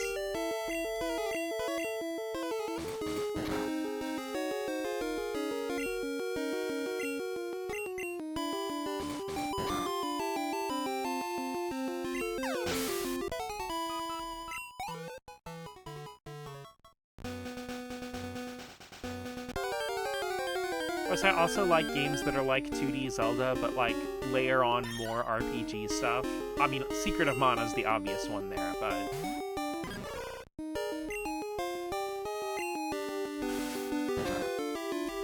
Okay, this may sound like a weird thing, because like, obviously I love Paper Mario 1 and I love Thousand Year Door. But this may sound weird, with the overall layout and design of the post-Sticker Star Paper Marios, my biggest disappointment, if they absolutely refuse to keep, like, experience points and stuff like that, my biggest disappointment is them trying to stick with separate instanced turn-based combat. Just let it be a Zelda-like, because that's obviously what they want to do.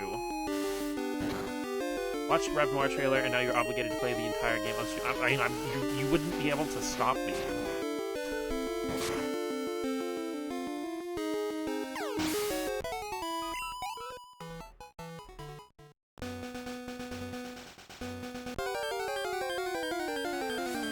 Hey everybody, grab your sugar-free, caffeine-free beverage of choice. I got my water tumbler.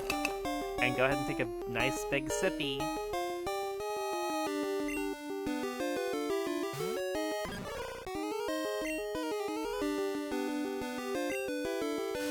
And some good sip.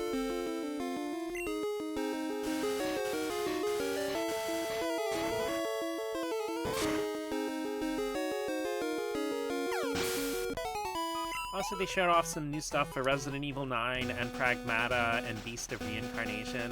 And honestly, after playing the Pragmata gameplay demo, now that it's on PS5 and stuff, I am very charmed by the game. I'm definitely wanting to get Pragmata. Really, do not. I'm also pretty sure I'm getting sick. No! How dare you? Unless you mean getting sick isn't like you're gonna come in with like a sideways baseball cap and a loose sports jersey and jeans with like a wallet chain on a skateboard. Yo, Rain is sick. You know, you have like the Offspring playing in the background.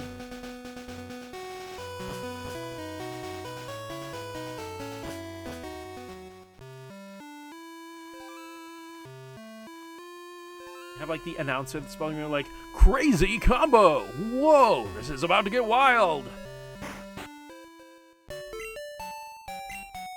My brother, he always gets sick first and spreads it to the family. Yo, what the fuck, Rain brother? Go fucking get an immune system. What are you doing?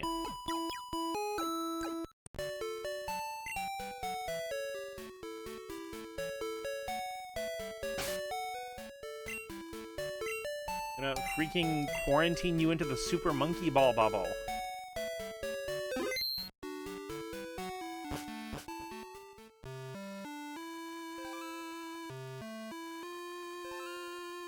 Also, speaking of, completely random reminder that there's just a Super Monkey Ball game for PS2 and GameCube that's just like a 3D adventure game.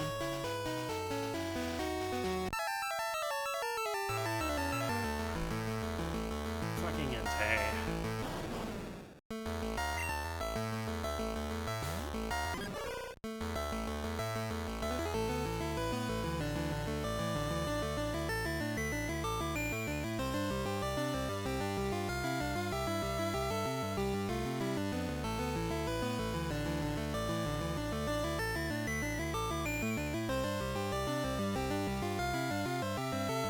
The big bupper. Feature time. You know what? Fuck it. Heavy balls.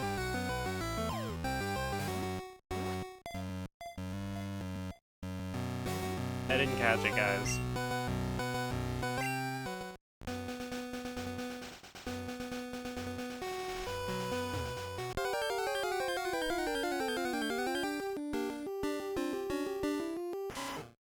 Wow.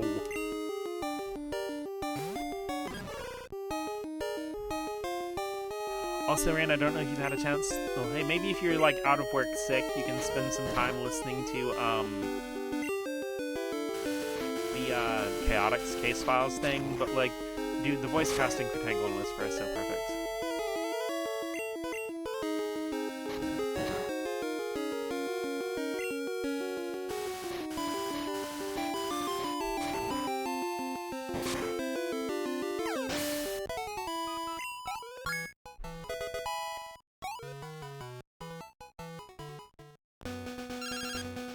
Haven't had the chance to catch up on them yet. I think they're doing one per week. Each one's about 22 minutes long.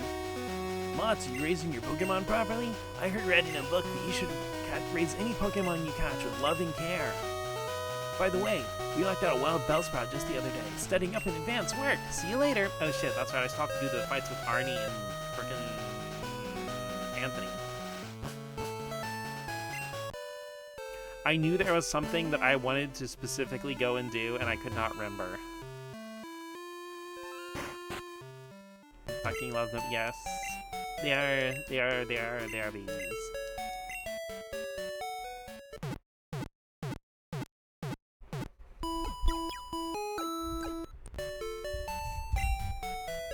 It's honestly amazing what the comic turned into, because I feel like when it started, it was just trying to somehow pick up the pieces of the mess that was Sonic Force's story. I'm sorry, but letting Pontac and Graf near the Sonic series was just a gigantic mistake that it really still hasn't recovered from all the way.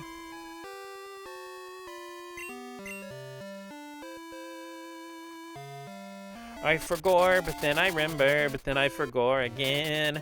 I forgot, don't know what's going on anymore. I forgot, what did I walk to the kitchen for? Just Captain the IDW Comics, so much to do. Shit, I have to beat every single game I own before Rev Noir comes out. This is gonna be difficult because I keep buying them.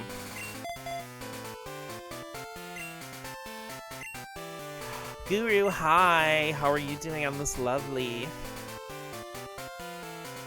I guess it would be Friday morning for you?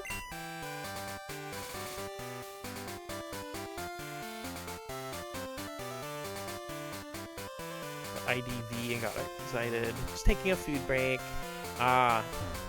Taking a nice break from drawing sexy gay men on cars, in cars, with cars.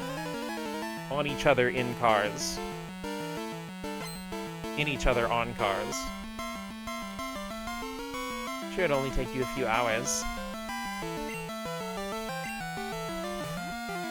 I mean, it depends on your definition of few. Not this again. Cry.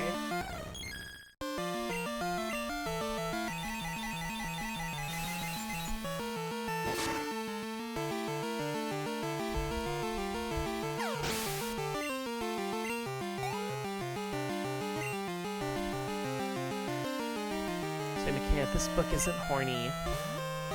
Okay, I mean, like, yeah, but it's not, like, explicitly sex, but I mean, like, come on, it's still gonna be a little bit horny. It's like, even if I'm writing something that's completely say-so, it's just like, it's gonna be in there just a little bit, just because it's me.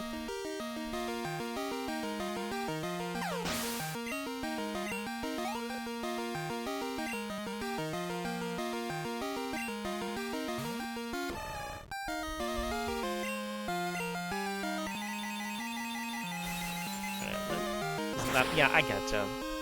Is this the one about your main OC guy? Or is this like the fan thing for like the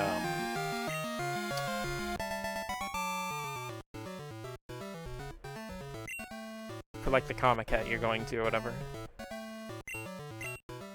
Convention, that's the word. Oh my gosh, I can't words tonight.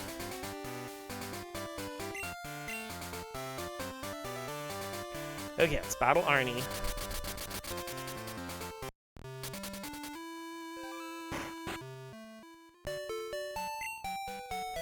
This is Robbie's storyline. It's for the convention. Cool, cool, cool. I was gonna say Bobby for some reason, and I didn't want to say the wrong name, so I'm glad you said it. Also, I'm very excited for the PlayStation State of Play. They actually, like, rare PlayStation W, usually their State of Plays and PlayStation Directs and stuff are, like, really meh, so, but they were actually killing it. They had a lot of really cool announcements. Specifically, freaking Metal Gear Solid 4 is finally out of PS3 jail. It's going to be on every modern platform now. Because they're doing a Metal Gear Solid Master Collection too.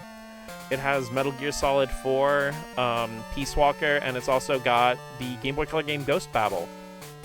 PS5 might finally... Yeah, PS5 finally has games.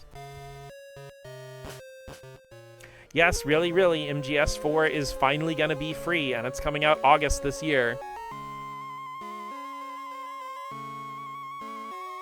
Old Snake Ass anytime you want on your Nintendo Switch, Nintendo Switch 2, Xbox Series X, PlayStation 5, and PC via Steam.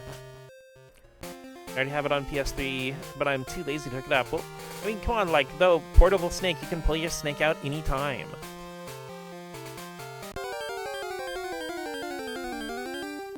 Honestly, a lot of the graphical stuff in MGS4 still blows me away to this day. So it is crazy to think about that being on a handheld.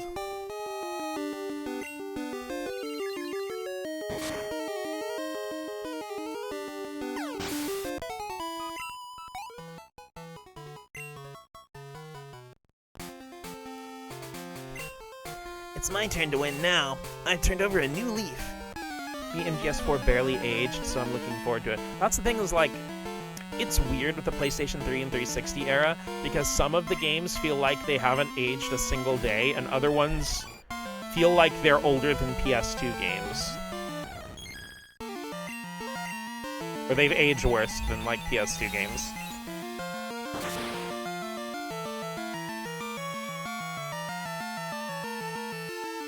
Yeah, MGS4 is one of the ones that, like, you could release it today as a full-price game, and nobody would ever tell the difference.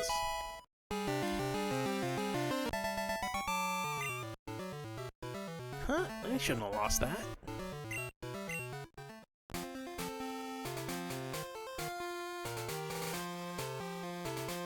My thing with Metal Gear Solid 4 is there's a lot of, like, branding. Like, Snake literally has a iPod brand iPod.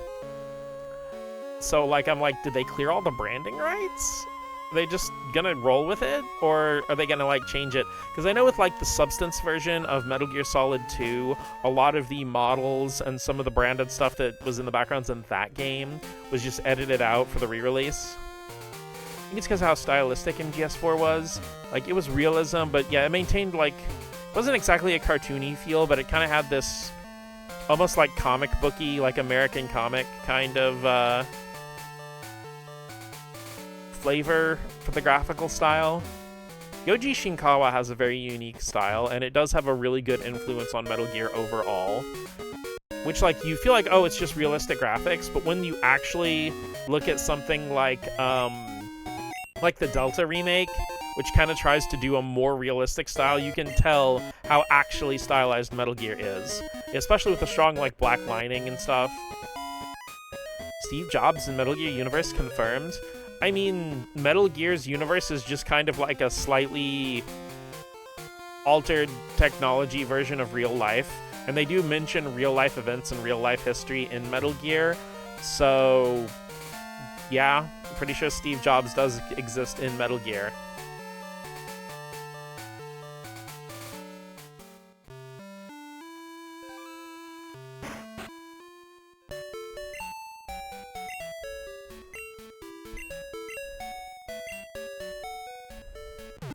Otacon Loki looks like Steve Jobs when he was young. I think I'm going to be responsible for once and go to bed early. Well, thank you for dropping by, at least for a little bit, Rain.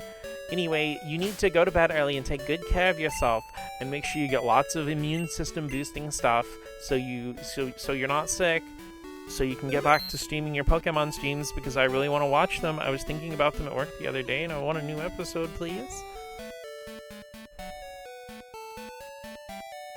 But yeah, good night, Rain. Have yourself a good rest. I hope you have a very relaxing, sleepy sleep, and you don't get the sickies. Mods in Metal Gear Universe confirmed? Yep, I mean, maybe. There's a non-zero chance that Otacon probably would watch a VTuber, so... Yes, 5, you're in the game, kinda? You wanted to stream that earlier today, but got too fucked up by work. I totally understand that.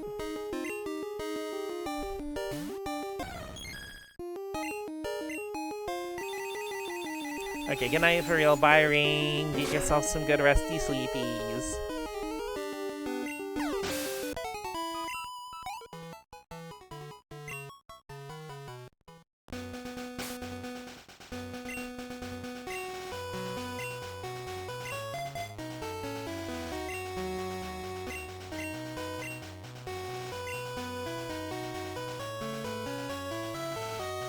What's better to train over here or with in the Stantler zone?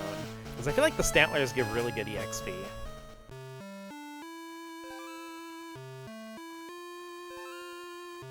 And IIRC, there are also usually Noctowls over here. Oh wait, no, let's go to Monogamy Town.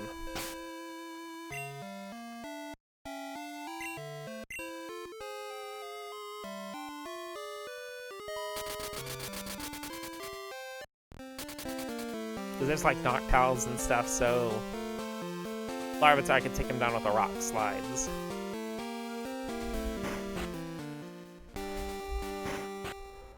Also, a really interesting thing, in a lot of prototypes for Gold and Silver, the Lake of Rage had a gym.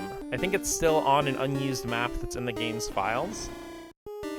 And I do wonder if that has something to do with being why you can fly to the Lake of Rage.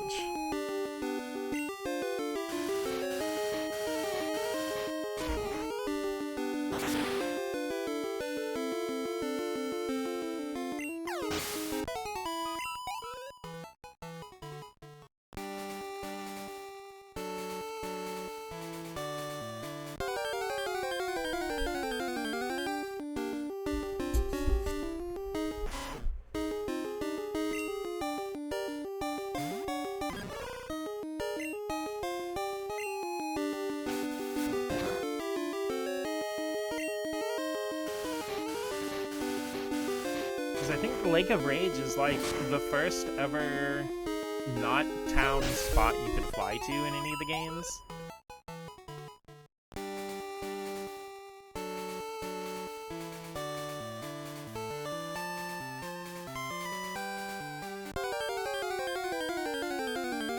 That's one thing I kind of miss, like in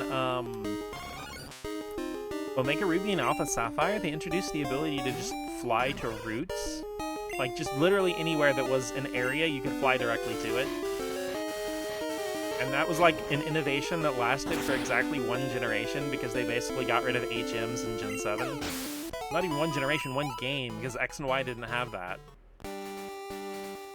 Because I really liked soaring in Ruby and or in Omega Ruby and Alpha Sapphire.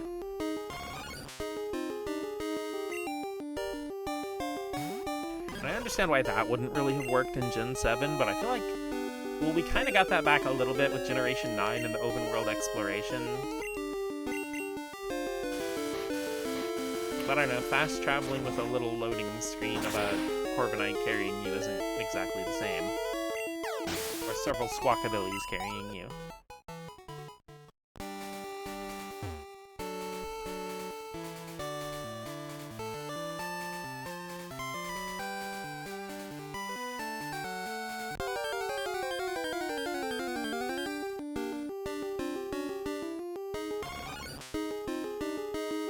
Can't ride the Corviknight taxi in the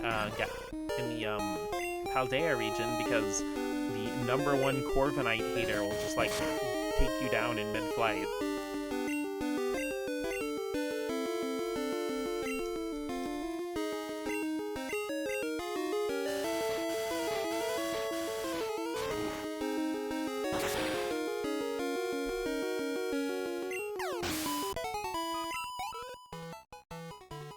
I joke, but I actually really love Tinkaton.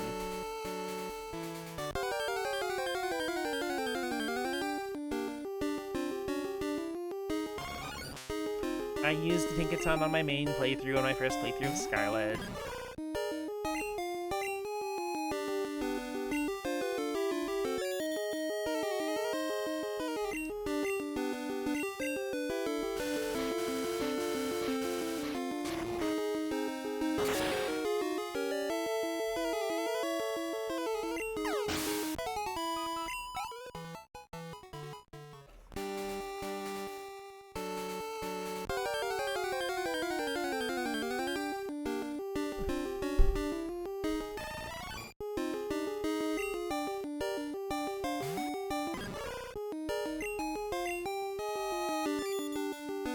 I've already run out of rock slides. I'm actually amazed I've managed to hit with most of them.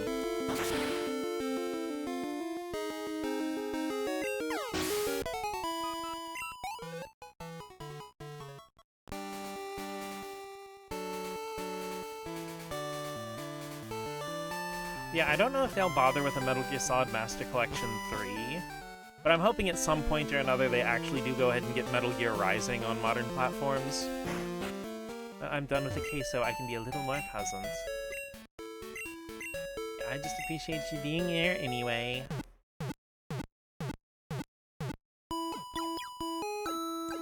Yeah, it is imperative, especially now, that Metal Gear Rising just be available to everybody.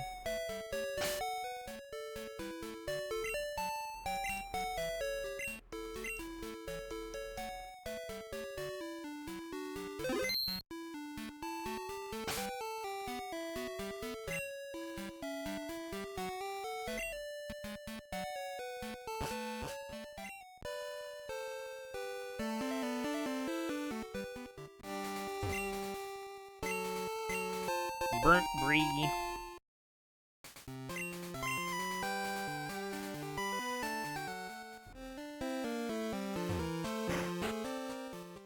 probably watch the State of Play sometime later. It's like over an hour long. I can just kind of send you the stuff I really liked if you want me to. Like I said, you can watch the whole thing anyway. But they did actually have more footage of, I can't remember the exact name of it, but it's that one game like, where you all just walk together. They had some new footage of that too.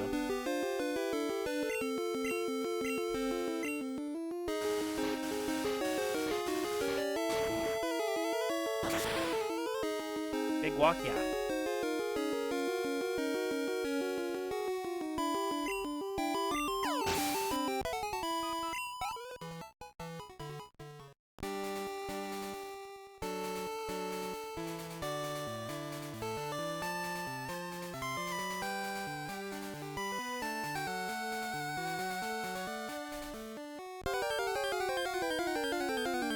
Well, I'll send you the stuff I like, and I'll also send you the full State of Play just in case you want to look over it.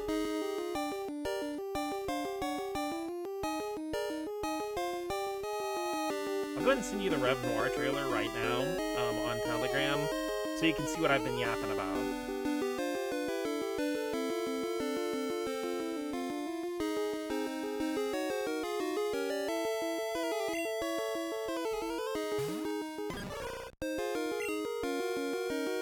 But I think you'll see the Rev Noir trailer and you'll be like, you will understand that it is a very me-coded kind of game. You're watching long videos, but I won't say any to the best of. Well, it's gonna be like a my personal best of, because I'm biased.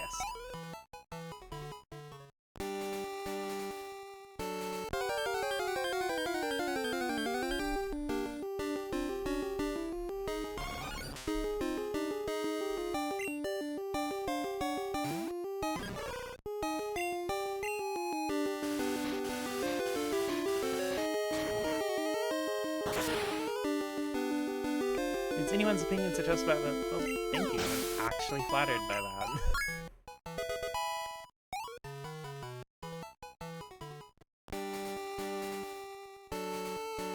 I mean, I know I yap about video games a lot, but I've known plenty of people who are video game enthusiasts whose video game opinions still kind of suck. I'm kidding. Obviously, an opinion can't suck, but I'm trying to think of how to word it properly. I guess I've known quite a few enthusiasts who their tastes definitely do not gel with mine. Oh no, it can. There.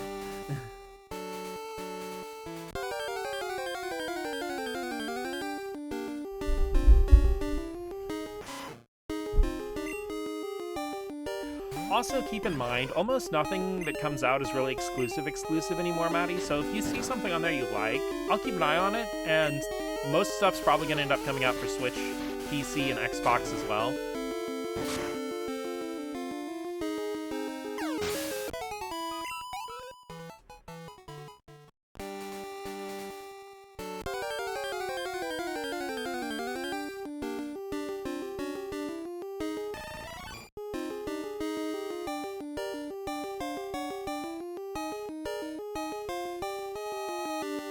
Or Switch 2, rather, but you have one of those.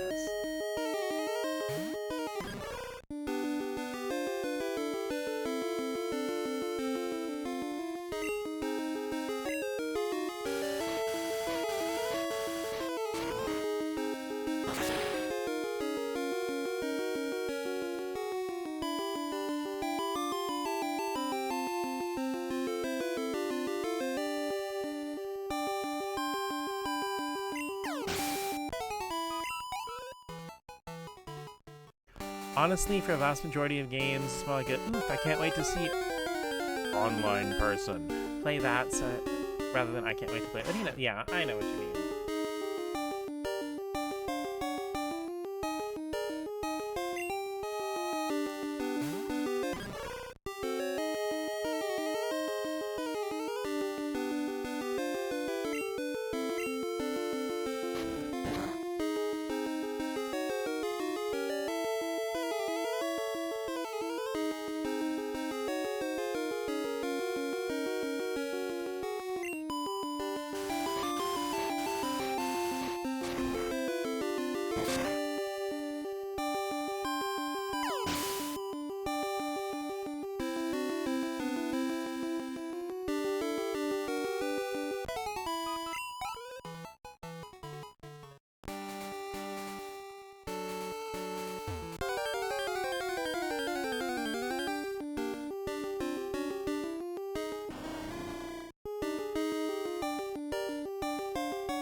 I sound edgy, but it's okay. You can admit someone's opinion on a video game sucks.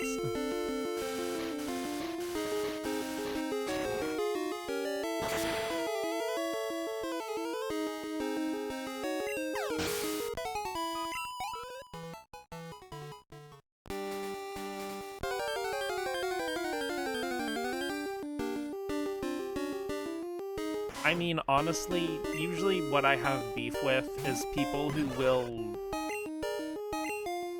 not necessarily their opinions on the video games they like, but they kind of get this weird compartmentalized thing that if it's not something they're into, it must be trash. Or just stuff like people like, you know, who parrot the stereotypical online video game jokes of the, oh, you know, like Kingdom Hearts is too confusing, or some shit like that. They don't think Tomodachi Life is the epitome of storytelling and a pastiche on the ethics of morals and the anthill fallacy.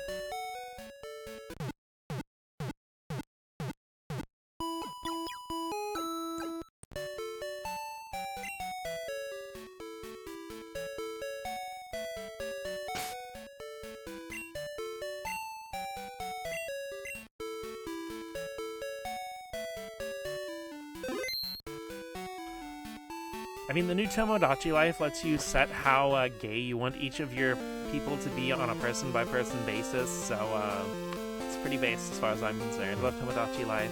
Remember when it was only in Japan, I had a hard time explaining to my American friends the game mechanics. Now it's now widespread. Wasn't there like a DS exclusive one that was actually like the first Tomodachi Life that only came out in Japan? I don't even think the anthill fallacy is a thing, but it makes me sound like I know what I'm talking about.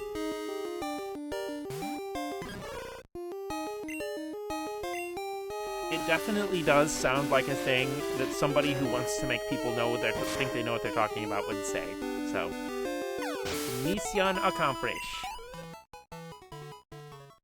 Also, the other day I could kind of feel myself like kind of sliding into a Trigun hyperfixation, and I realized that there aren't really any Trigun video games.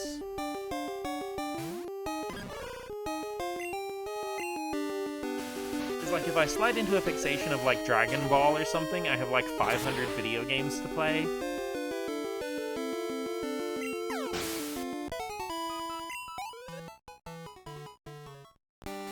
Yeah, had that one. Okay.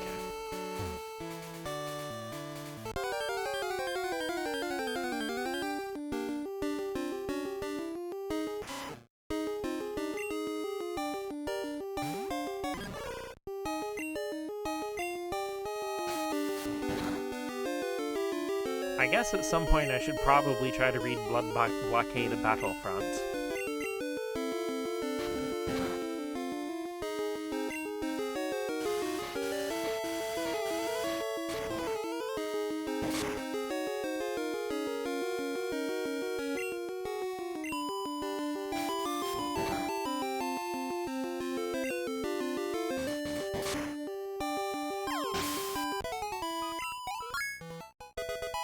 For anyone curious, Blood Blockade Battlefront is the other manga series by Trigun creator Yasuhiro Naito.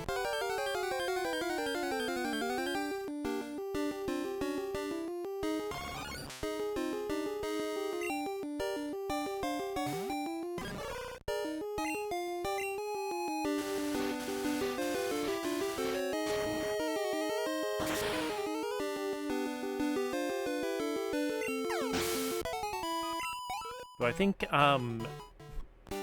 Blood Blockade has actually ran a lot longer overall. Because Trigun's had this weird thing where it can't really seem to get an adaptation that actually captures the original manga. I mean, I love the 1998 Trigun series, and that's what got me introduced to Trigun in the first place, but it's still not really the same story. Especially since most of Trigun hadn't even released when the manga wrapped up its 26 episodes, so...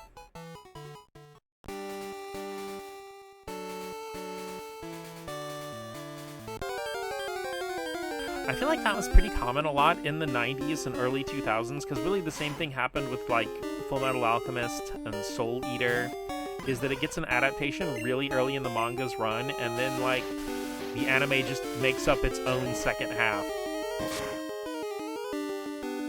In search for Anthill Fallacy, I found Ant Farm Fallacy, but it's too late for that. Led me to nothing. I don't think it's a thing. I'm not counting the slop overview. Well, I mean, that means you have a chance to make it up. Your own theory. That's just a theory. A gay theory.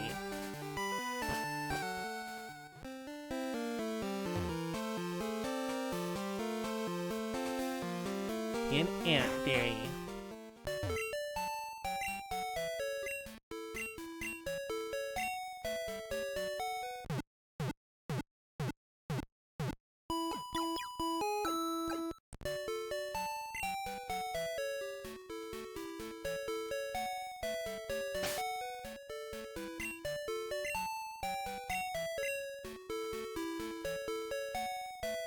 You know, it's been funny how many things the last few times I've played Crystal that I prepped for, like, dig my heels in for the long haul, and I got it on, like, the first or second try. I still can't believe I caught Lugia on the freaking second ball.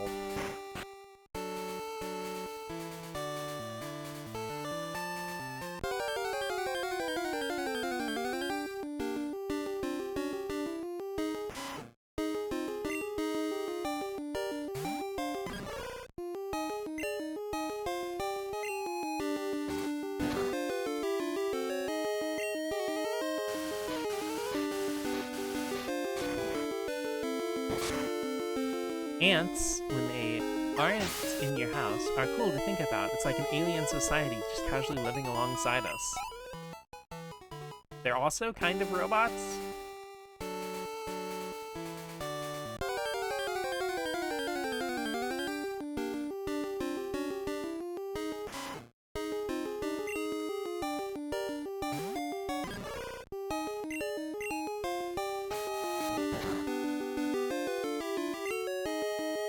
But I do think about how, like, you know, certain body language and things cats do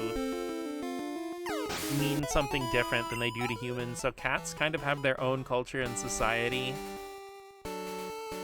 Once learned to lend my head down to an ant herder saying beep boop, so that tracks.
You know, I'm also realizing if I actually want to... I'm actually going to stream all the games I want to stream, which is a lot. I'm probably going to have to... Because I kind of have it locked in at the very least that I stream on Tuesday, Thursday, and Sunday. I'm going to have to add at least one more day in there, and I don't know which one, but because I don't want to, like... A lot of times on my days that I'm scheduled to work, on my job, or at my job, I don't work on anything there, I just stand around and get paid.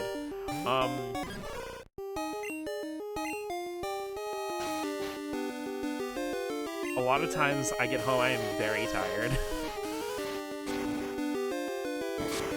Because I wanted to stream Saturdays and Sundays, but a lot of times on Saturday after work, I'm just like,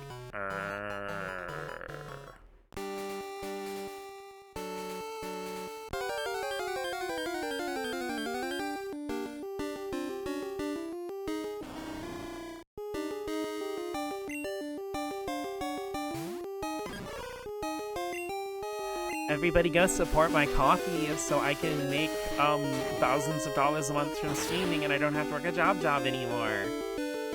Remember one morning, like 6 or 7 a.m. AO, watching a video of people playing a game where you answer a question,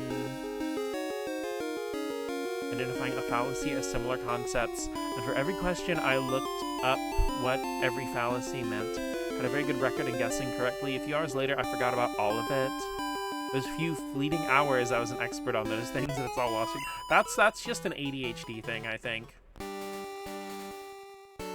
You'll, like, become a super expert on something because you have to know, but if it's not something that's, like, in your interest blanket at the moment, it just doesn't stick.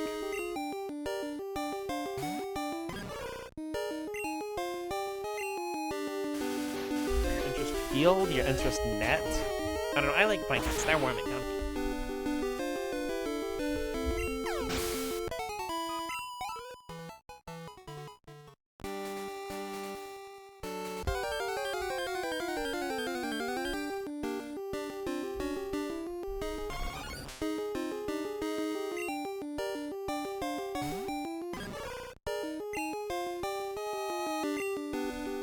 Stuff like that's the reason why I draw daily, because I fear I might forget art.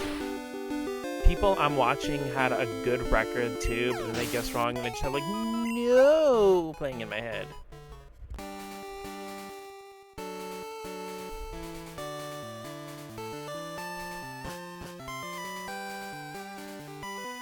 When it comes to drawing stuff for me, even if I go like more than a week or so, like even longer without drawing, because, you know, sometimes depression just gets me, I'll pretty much be able to snap back to it. It's just a part of who I am now. Find the name of the game real quick.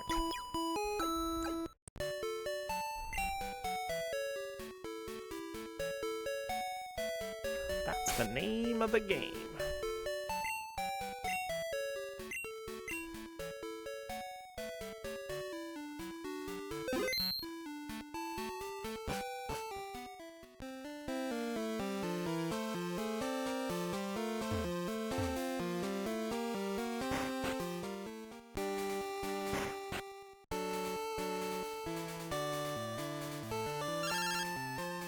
Hi, Todd. This is Todd. Mott, sorry to call you so late. This is it. The one we've all been waiting for. Goldenrod Department Store's bargain sales on now. Want it cheap? Want it lots? Don't miss this Goldenrod chance. Ah, I sound like a huckster? Well, yeah, I was mimicking them. Anyway, you gotta get here as soon as you can. See you later. I guess it was called Fallacy Quiz. Wow. That's all. Just, wow. That is the name.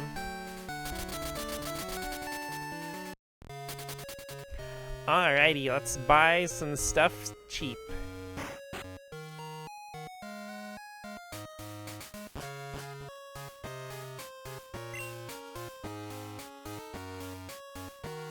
Not a woof.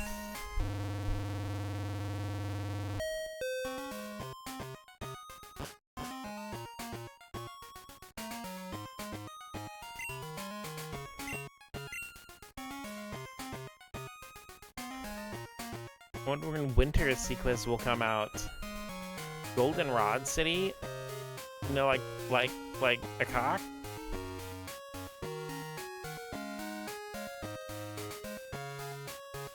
Yeah.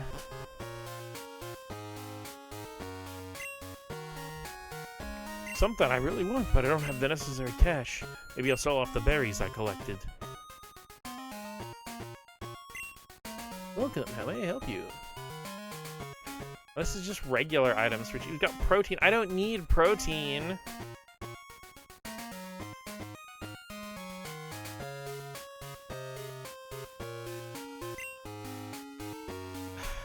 Angry. Look at that, all these get paralyzed or poisoned when the chips are down. So I came to buy some full heal. I wonder if there's any left. Imagine getting protein at Goldenrod City. Getting those proteins from that goldenrod.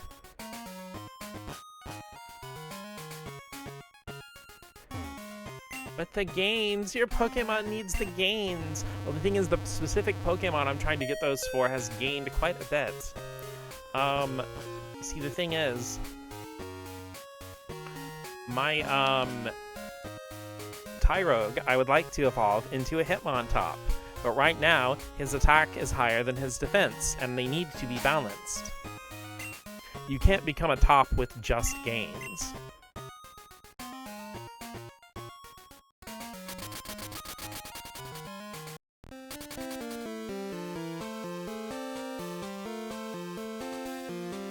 Debatable, but whatever.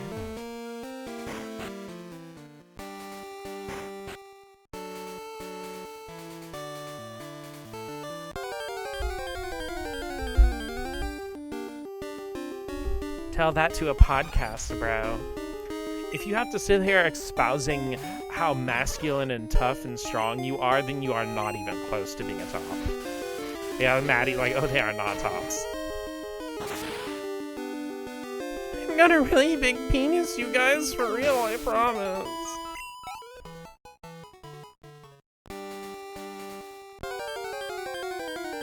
Muscular bottoms who want to get dominated so bad.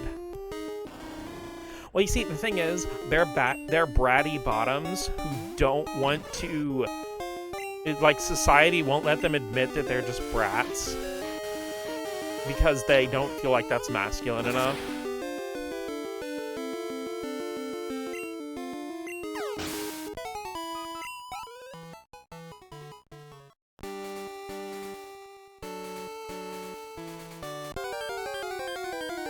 None of their bottoms either necessarily, they just don't get any action. Yeah, that's fair.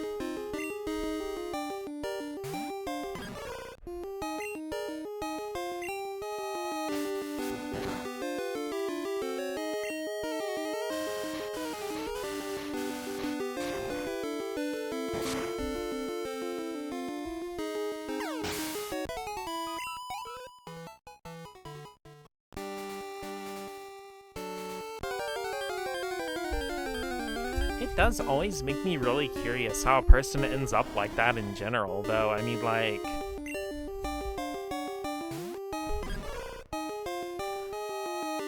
almost any person I have met, myself included, that is attracted to men in any way would not want to be anywhere near a guy with that kind of behavior.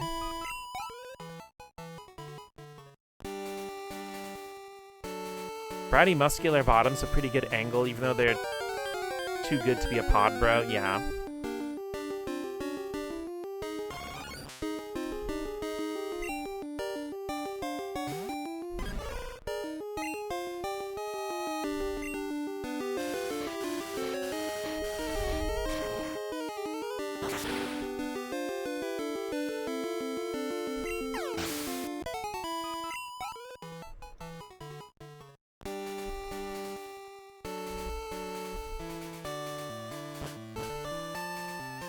Oh, I'm sorry, like, the best application of muscular bratty bottom that I have ever seen is the wonderful RPG YouTuber, David Vink.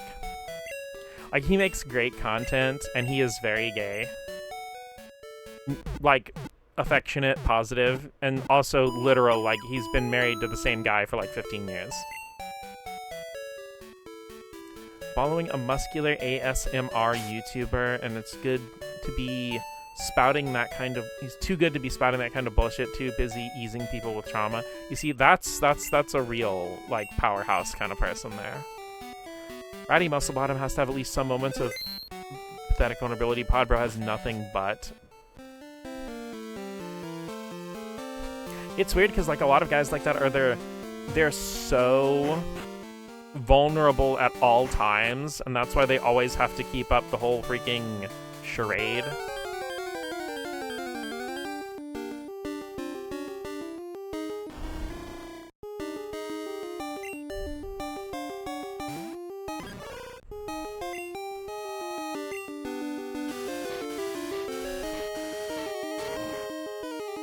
It's just like, you know, because a lot of these guys do have a lot of money and they do have nice cars and stuff.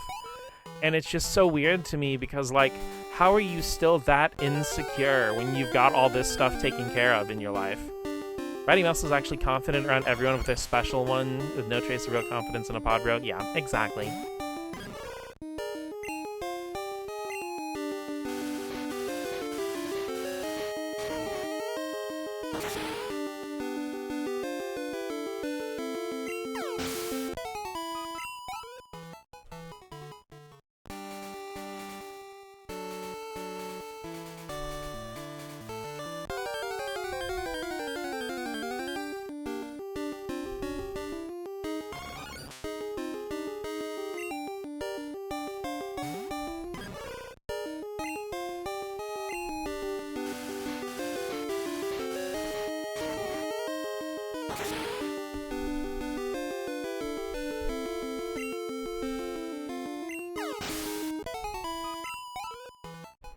And it really pisses me off because guys like that have given podcasts as a concept a really bad name. Because, you know, like, there are a lot of really good and fun podcasts and stuff. Like, there's a lot of stuff where, you know, just, like, spend an hour or two talking about cool stuff from a video game or, you know, game history or... You know, I mean, there are, despite what you may think, there are some actually really good podcasts about anime and stuff like that, too. Thrash? Nah. Do not thrash. Sexual aspects aside, the kind of confident people are very endearing, yeah.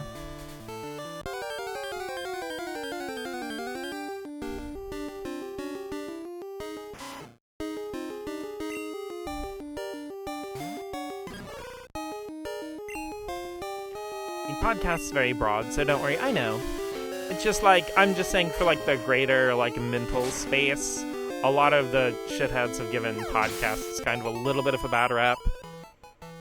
And I mean, like, I know I don't help either. I have made a lot of jokes about, like, you know, like, this or that character from something fictional will, quotation marks, look like he has a podcast, but...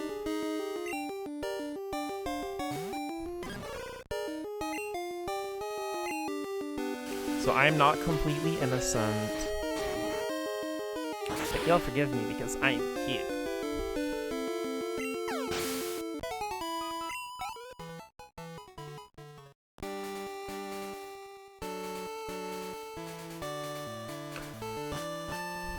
I mean, I actually would totally go on podcasts talking about video games and stuff. I think it'd be fun.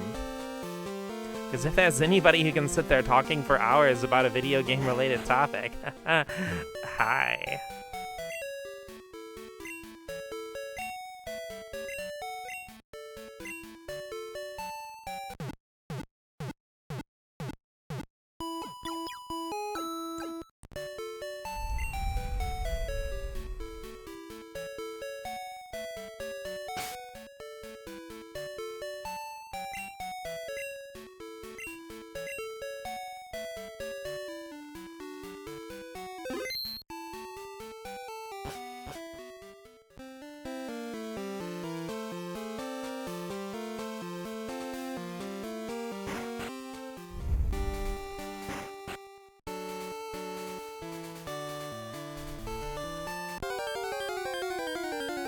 Give it 3 episodes before you take over and they become a guest in the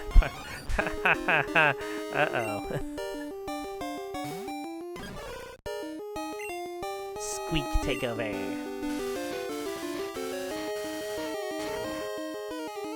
Squeak over, got to shut it down. Squeak over, I'm going to take all of your cheese. Nom, nom, nom, nom, nom.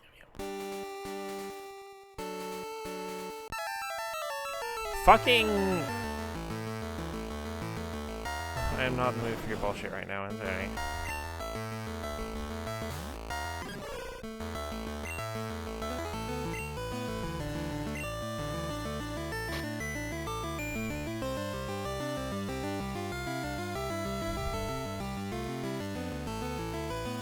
They probably cannot get enough of us, right?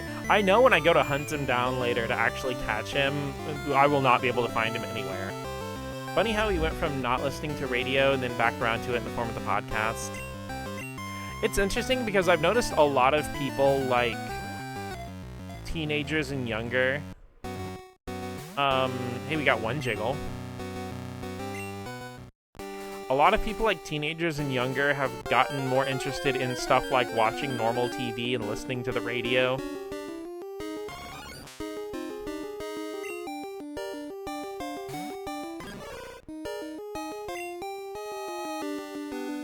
You know, like with the resurgence in popularity of like records and cassette tapes. I know in Japan they released Tales of Symphonia's soundtrack on a cassette, like, I think in like 2022 or 2023. And I really wanted to get it, but I just couldn't afford it at the time.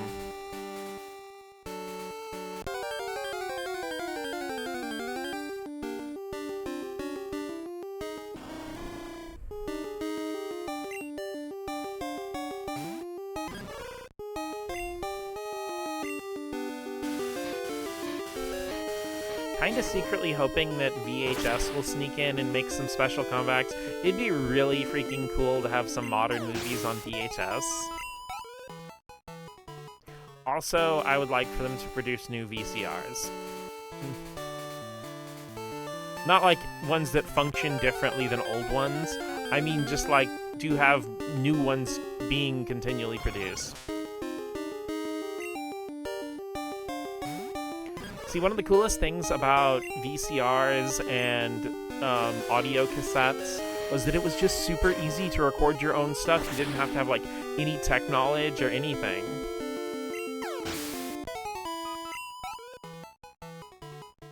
Because even as a kid with a VHS like VCR, I figured out, you know, how to record my cartoons and stuff like that on the VCR.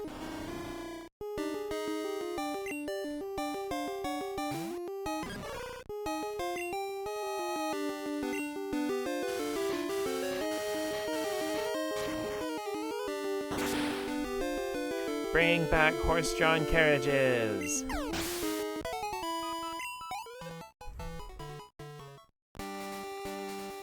I mean, yeah, if horses can draw when they have hooves, there's no excuse for anyone to use AI. Reminded me that one time I almost broke a VHS player at my school. You have to tell the story now.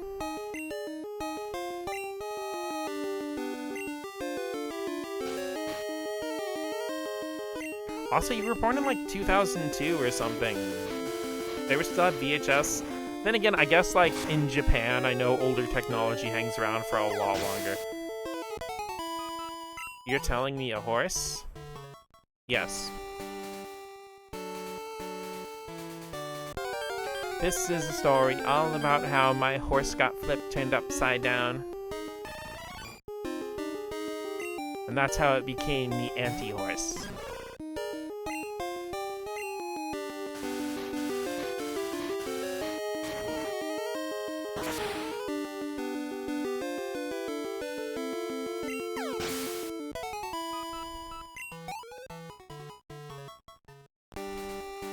So it is kind of crazy to me on how, like, humans relied on horses so much for, like, centuries, and then suddenly they're just kind of a thing that wealthy people have now.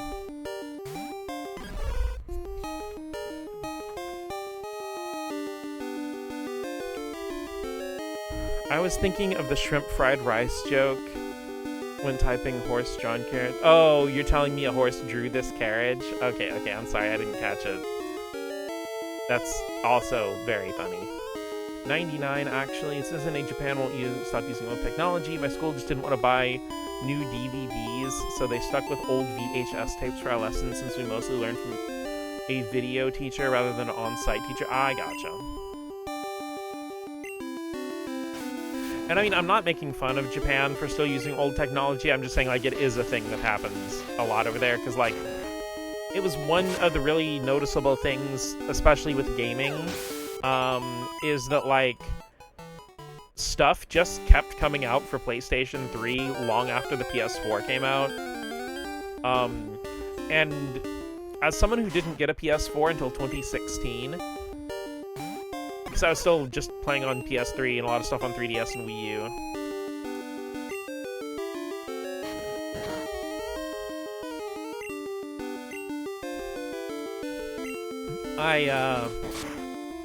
Excuse me, I thought I had a hiccup there.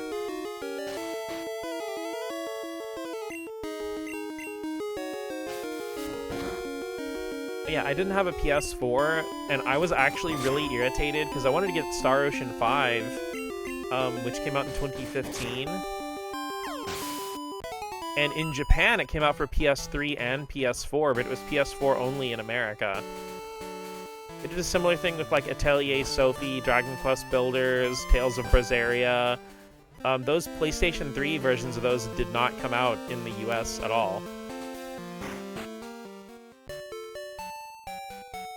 It was the end of the school year. We were entrusted to rewind the tapes. My classmates left me alone to rewind the tapes. Rewinding was done, but I didn't know you had to pause before ejecting, so it got jammed. I didn't tell anyone, just left it like that. Next summer's teacher were asking who jammed the VHS player, and I just, oh my gosh. Just destroy the evidence. You're like, wow, that's crazy. Who would do that?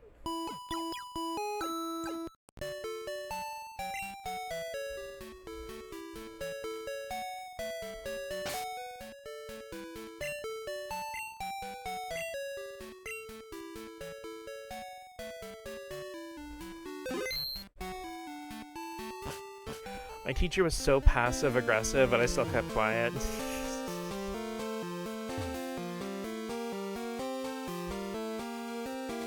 Someone who's definitely not in this room, that's for sure. Man, whoever did that must be just incredibly cool and attractive. They unjammed at some point, but it took months.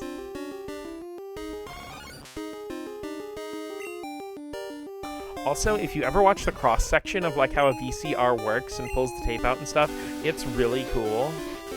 Funny part is that I went to a very small school, so I was in the same room for 3 years. Yeah, months. I was like, how months? Usually if my VCR ever jammed, my mom got it fixed up within the day. Me sitting there at, like, 5 years old, crying because I thought my VCR ruined my Super Mario Bros. Super Show tape that I watched a million billion times. Mom got it fixed though, because she was just cool as hell like that. It's pupa time!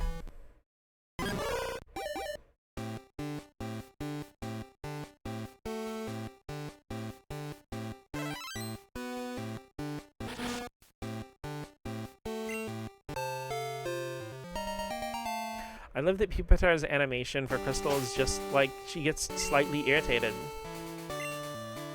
Well, whatchamacall is here? Like, it's just the eyes, that's the only animation. Which, like, I get it, she is a pupa, but it's still funny. Also, I don't think I've ever had a Pupitar in Crystal before.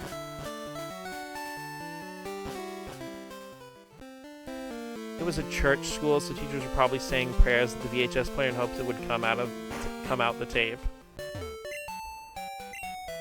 Yeah, I did mention that, like, I do like watching how VCRs work because it's really cool, but Betamax players freak me the hell out because, like, you know, VCRs will stretch the tape that they need and read it, Betamax players pull the entirety of the tape out of the case, out of the cassette.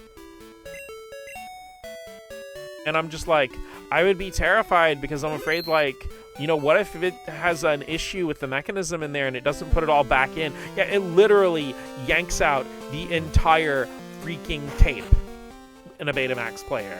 I mean, Betamax are designed completely differently than VHS, but holy shit, like, I do not like that. Very uncomfortable, do not like that. Honestly, on them for not teaching class how to properly rewind. Wouldn't that damage it? That was my thought too. I guess since it's the standard operating, it doesn't damage it. But I'm just like, nope, don't like that. Don't like that. Because like Betamaxes are a similar technology to VHS, but they do look like completely different. They actually have higher recording quality.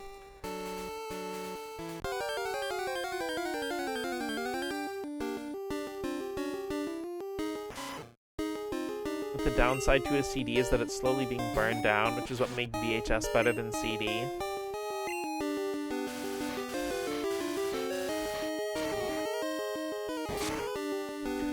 I know, that's why they have, like, coating and stuff on Blu-rays. It's part of the reason. The other part is interesting because, like, Blu-rays are really well known for being very scratch-resistant compared to CDs and DVDs. But that's actually because they're incredibly scratch-prone in their default state, and they added a coating to it to make it almost scratch-proof. I assumed everyone at my age would know how to use a VHS, which I have used VHS player, but I was 5 years old. Yeah.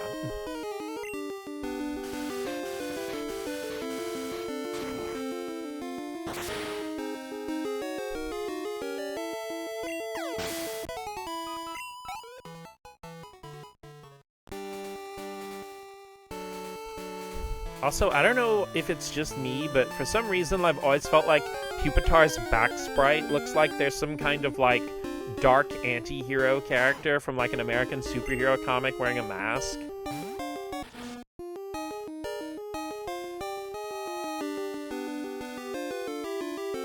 Like, you guys see it, right?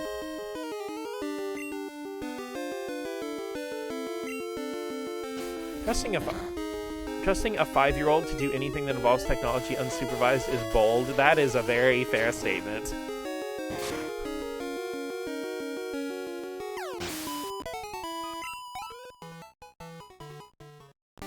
Yeah, Gen X parents loved doing that.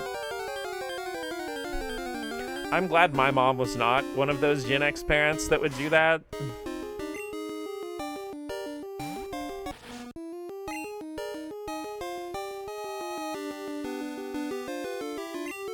Like, she would teach me to respect my technology stuff, especially because, you know, as the singular person of income when I was a kid, she would flat out tell me that if I break any of this stuff, that she wouldn't be able to replace most of it. And give the car keys at age 7 and be like, go unlock the car.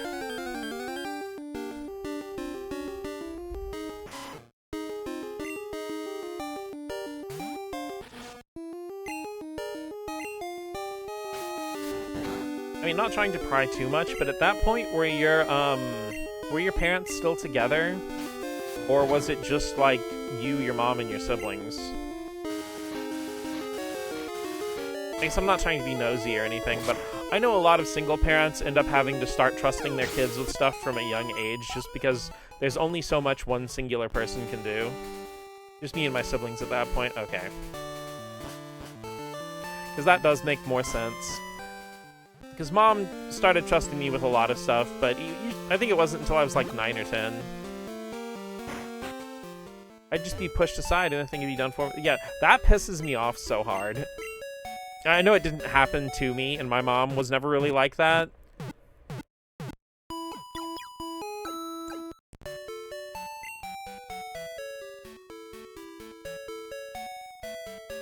I've really connected the dots to do that. I was just excited to get car keys. The car lust started early.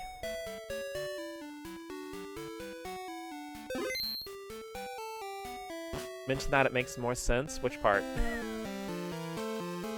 Something shitty that didn't happen to you can still stir up feelings. That's true, especially when they're doing it to somebody I care about so much. Angry mouse.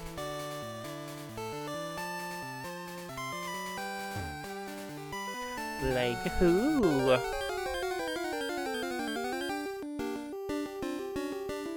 You!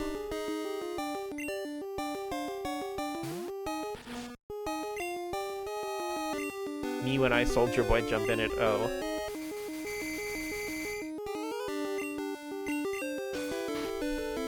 Thought my mom just entrusted me with tasks to make her life a whole lot easier, like she was a god at making it feel like a game, and I never noticed I was helping. I know one of the first things my mom taught me how to do was when she would pump gas, she would have me go in and pay for it. Or vice versa, she'd go in and pay for it and have me pump the gas. Of course, what I didn't pick up on from that point is that she was kind of teaching me how to interact with cashiers, you know, how to, you know, give the money and wait for the change and everything.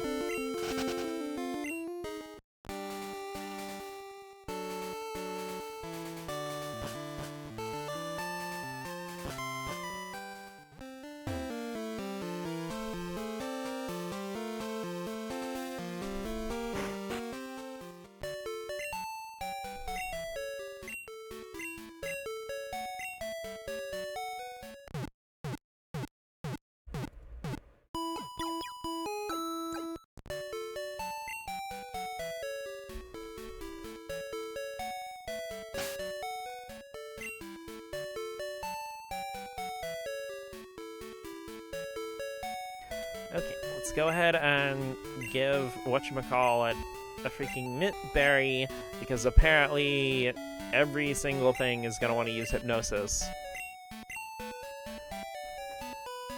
Nanigaski Chocominto. Paying at the cashier training, my social anxiety would spike every time.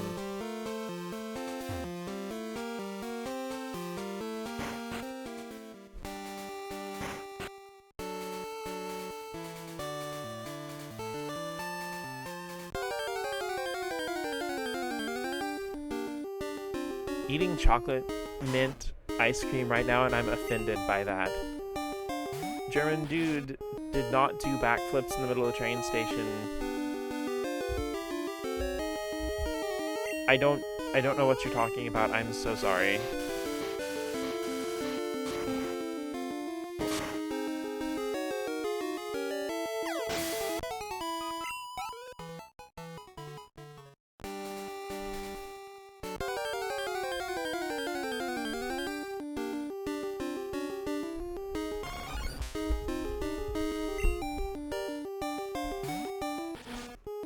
Or is this another one of those things where somebody who does not live in Japan decided to come to Japan and be an asshole for social media clout?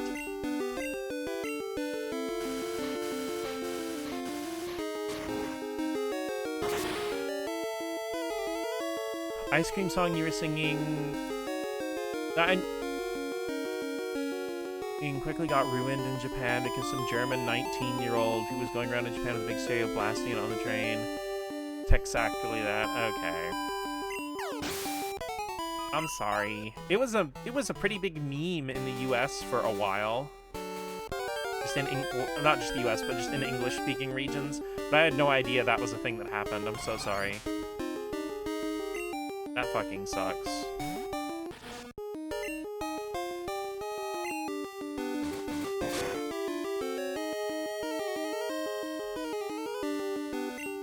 Cute song, yeah, though it's just like it's hard not to associate it with something like that happens.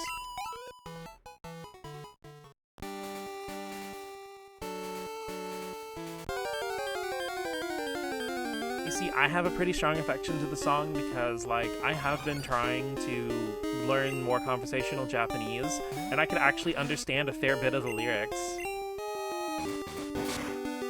I mean, granted, a lot of what they're saying is just English loanwords. But I still felt good about it.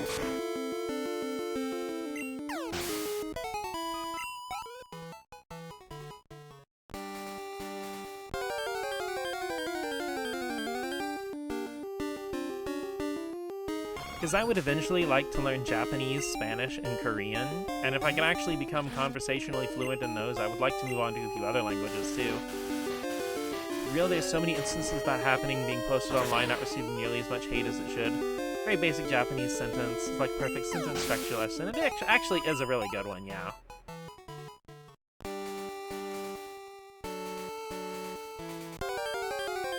What makes me mad is the man streaming himself entering a woman's only train car. Dude, like, he should have been thrown onto the train tracks for that shit.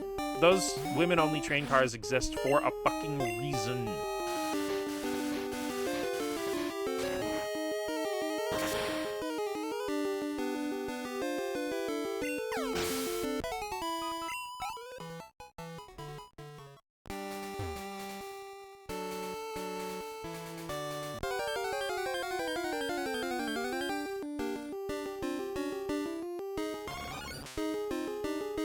Seen foreigners walk in and come out looking ashamed because of the glares and the heavy atmosphere. And I mean, it also sucks because, like, if you are, let's say you are somebody who's not born in Japan. If you just actually want to go there and be a decent person, there are going to be a lot of Japanese people who are just wary of you on principle because of so many assholes. Or hell, you could be someone who is native born in Japan, but maybe you're mixed or you don't look super duper Asian or whatever, quotation marks, you know, stereotypically Asian. So people could just be wary of you or discriminate against you even if you're Japanese.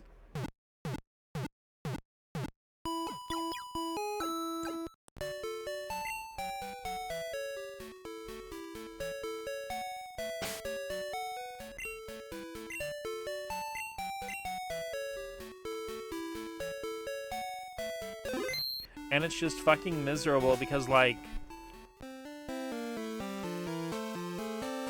I would say people don't think about the consequences of the things that they do, which is true, but more than likely a lot of people doing this shit don't care, even if they did understand the consequences. Context, if you find yourself accidentally on the all-woman's car, give you a freebie. Oh, I know, like, I'm saying no, if you're doing it on purpose, you're being a shithead. You know, trust me, I don't understand if you stumble in and you're just like, oh my god, I'm so sorry, I'm so sorry. A lot of people would be like, oh, you know, it's okay, honey, just, you know, for the next time, you know, kind of thing.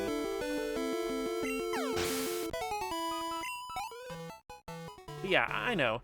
American tourists in particular have a way of ruining public perception of the countries they go be assholes in. Yeah, it's a special gifts.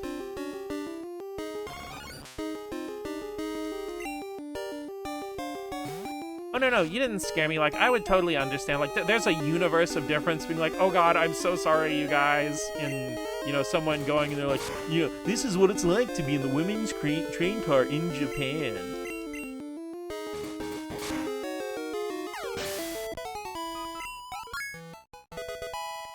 Yeah.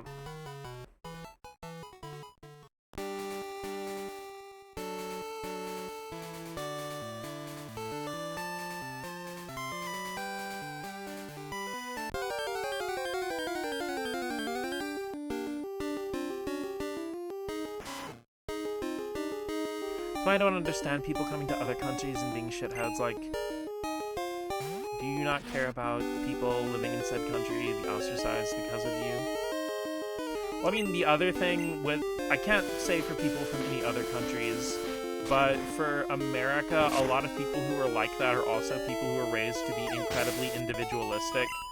So they probably don't give a shit about what happens to anybody but them. Because, like, aggressive individualism runs rampant in America, unfortunately. It's not the universal standard, but it does run really rampant. And, like, this mentality of everything being a zero-sum game and there's only one winner and all this shit gets drilled into certain people from a young age, especially by their parents.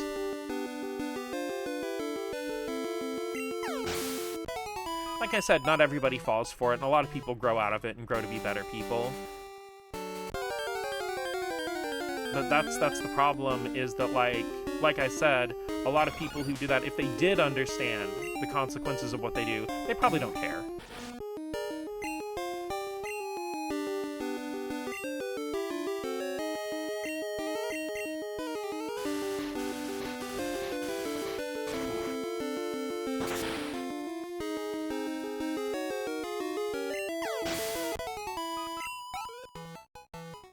Because that's why there have been quite a few stories in America of, like, you know, a man who has a daughter or whatever, and, you know, he starts standing up for women's rights after something happens to his daughter. And, you know, first of all, this question, well, this stuff was affecting your wife too? You didn't care then? But it's like, you know, a lot of people won't start caring or having a cause until it starts directly affecting them.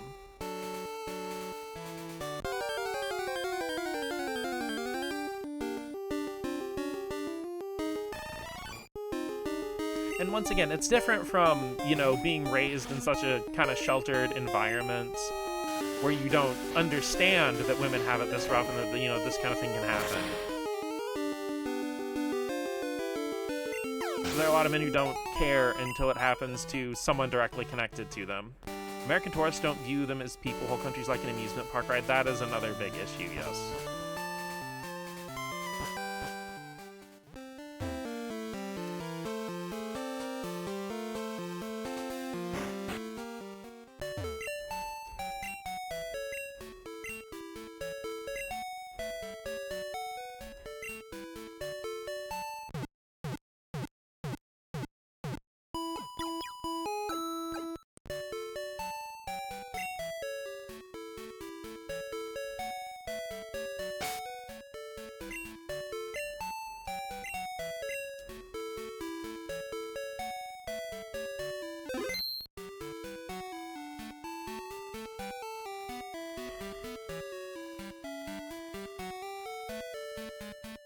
I think I'm probably going to go ahead and wrap up the stream here. I know it was a shorter one today, but like I said, I'm pretty tired-ish.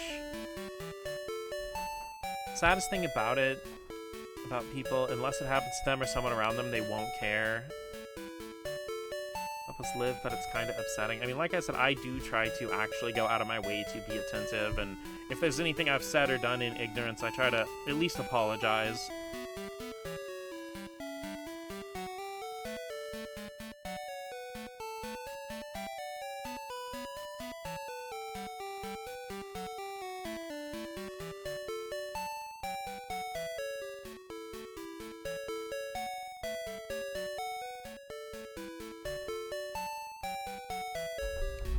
Because, like, none of us are perfect, for sure. But I also don't sit around holding it against people if, like, someone says something and it wasn't... You know. But hey, boobs exist. Oh, yeah. Mostly a neutral thing to do at the end of the day.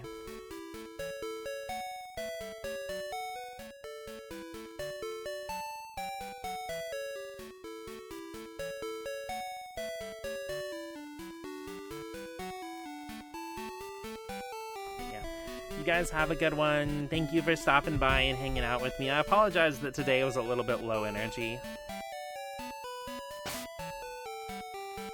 But I still had a lot of fun hanging out with everybody. Good night. Bye. Have a wonderful rest of your day. Bye.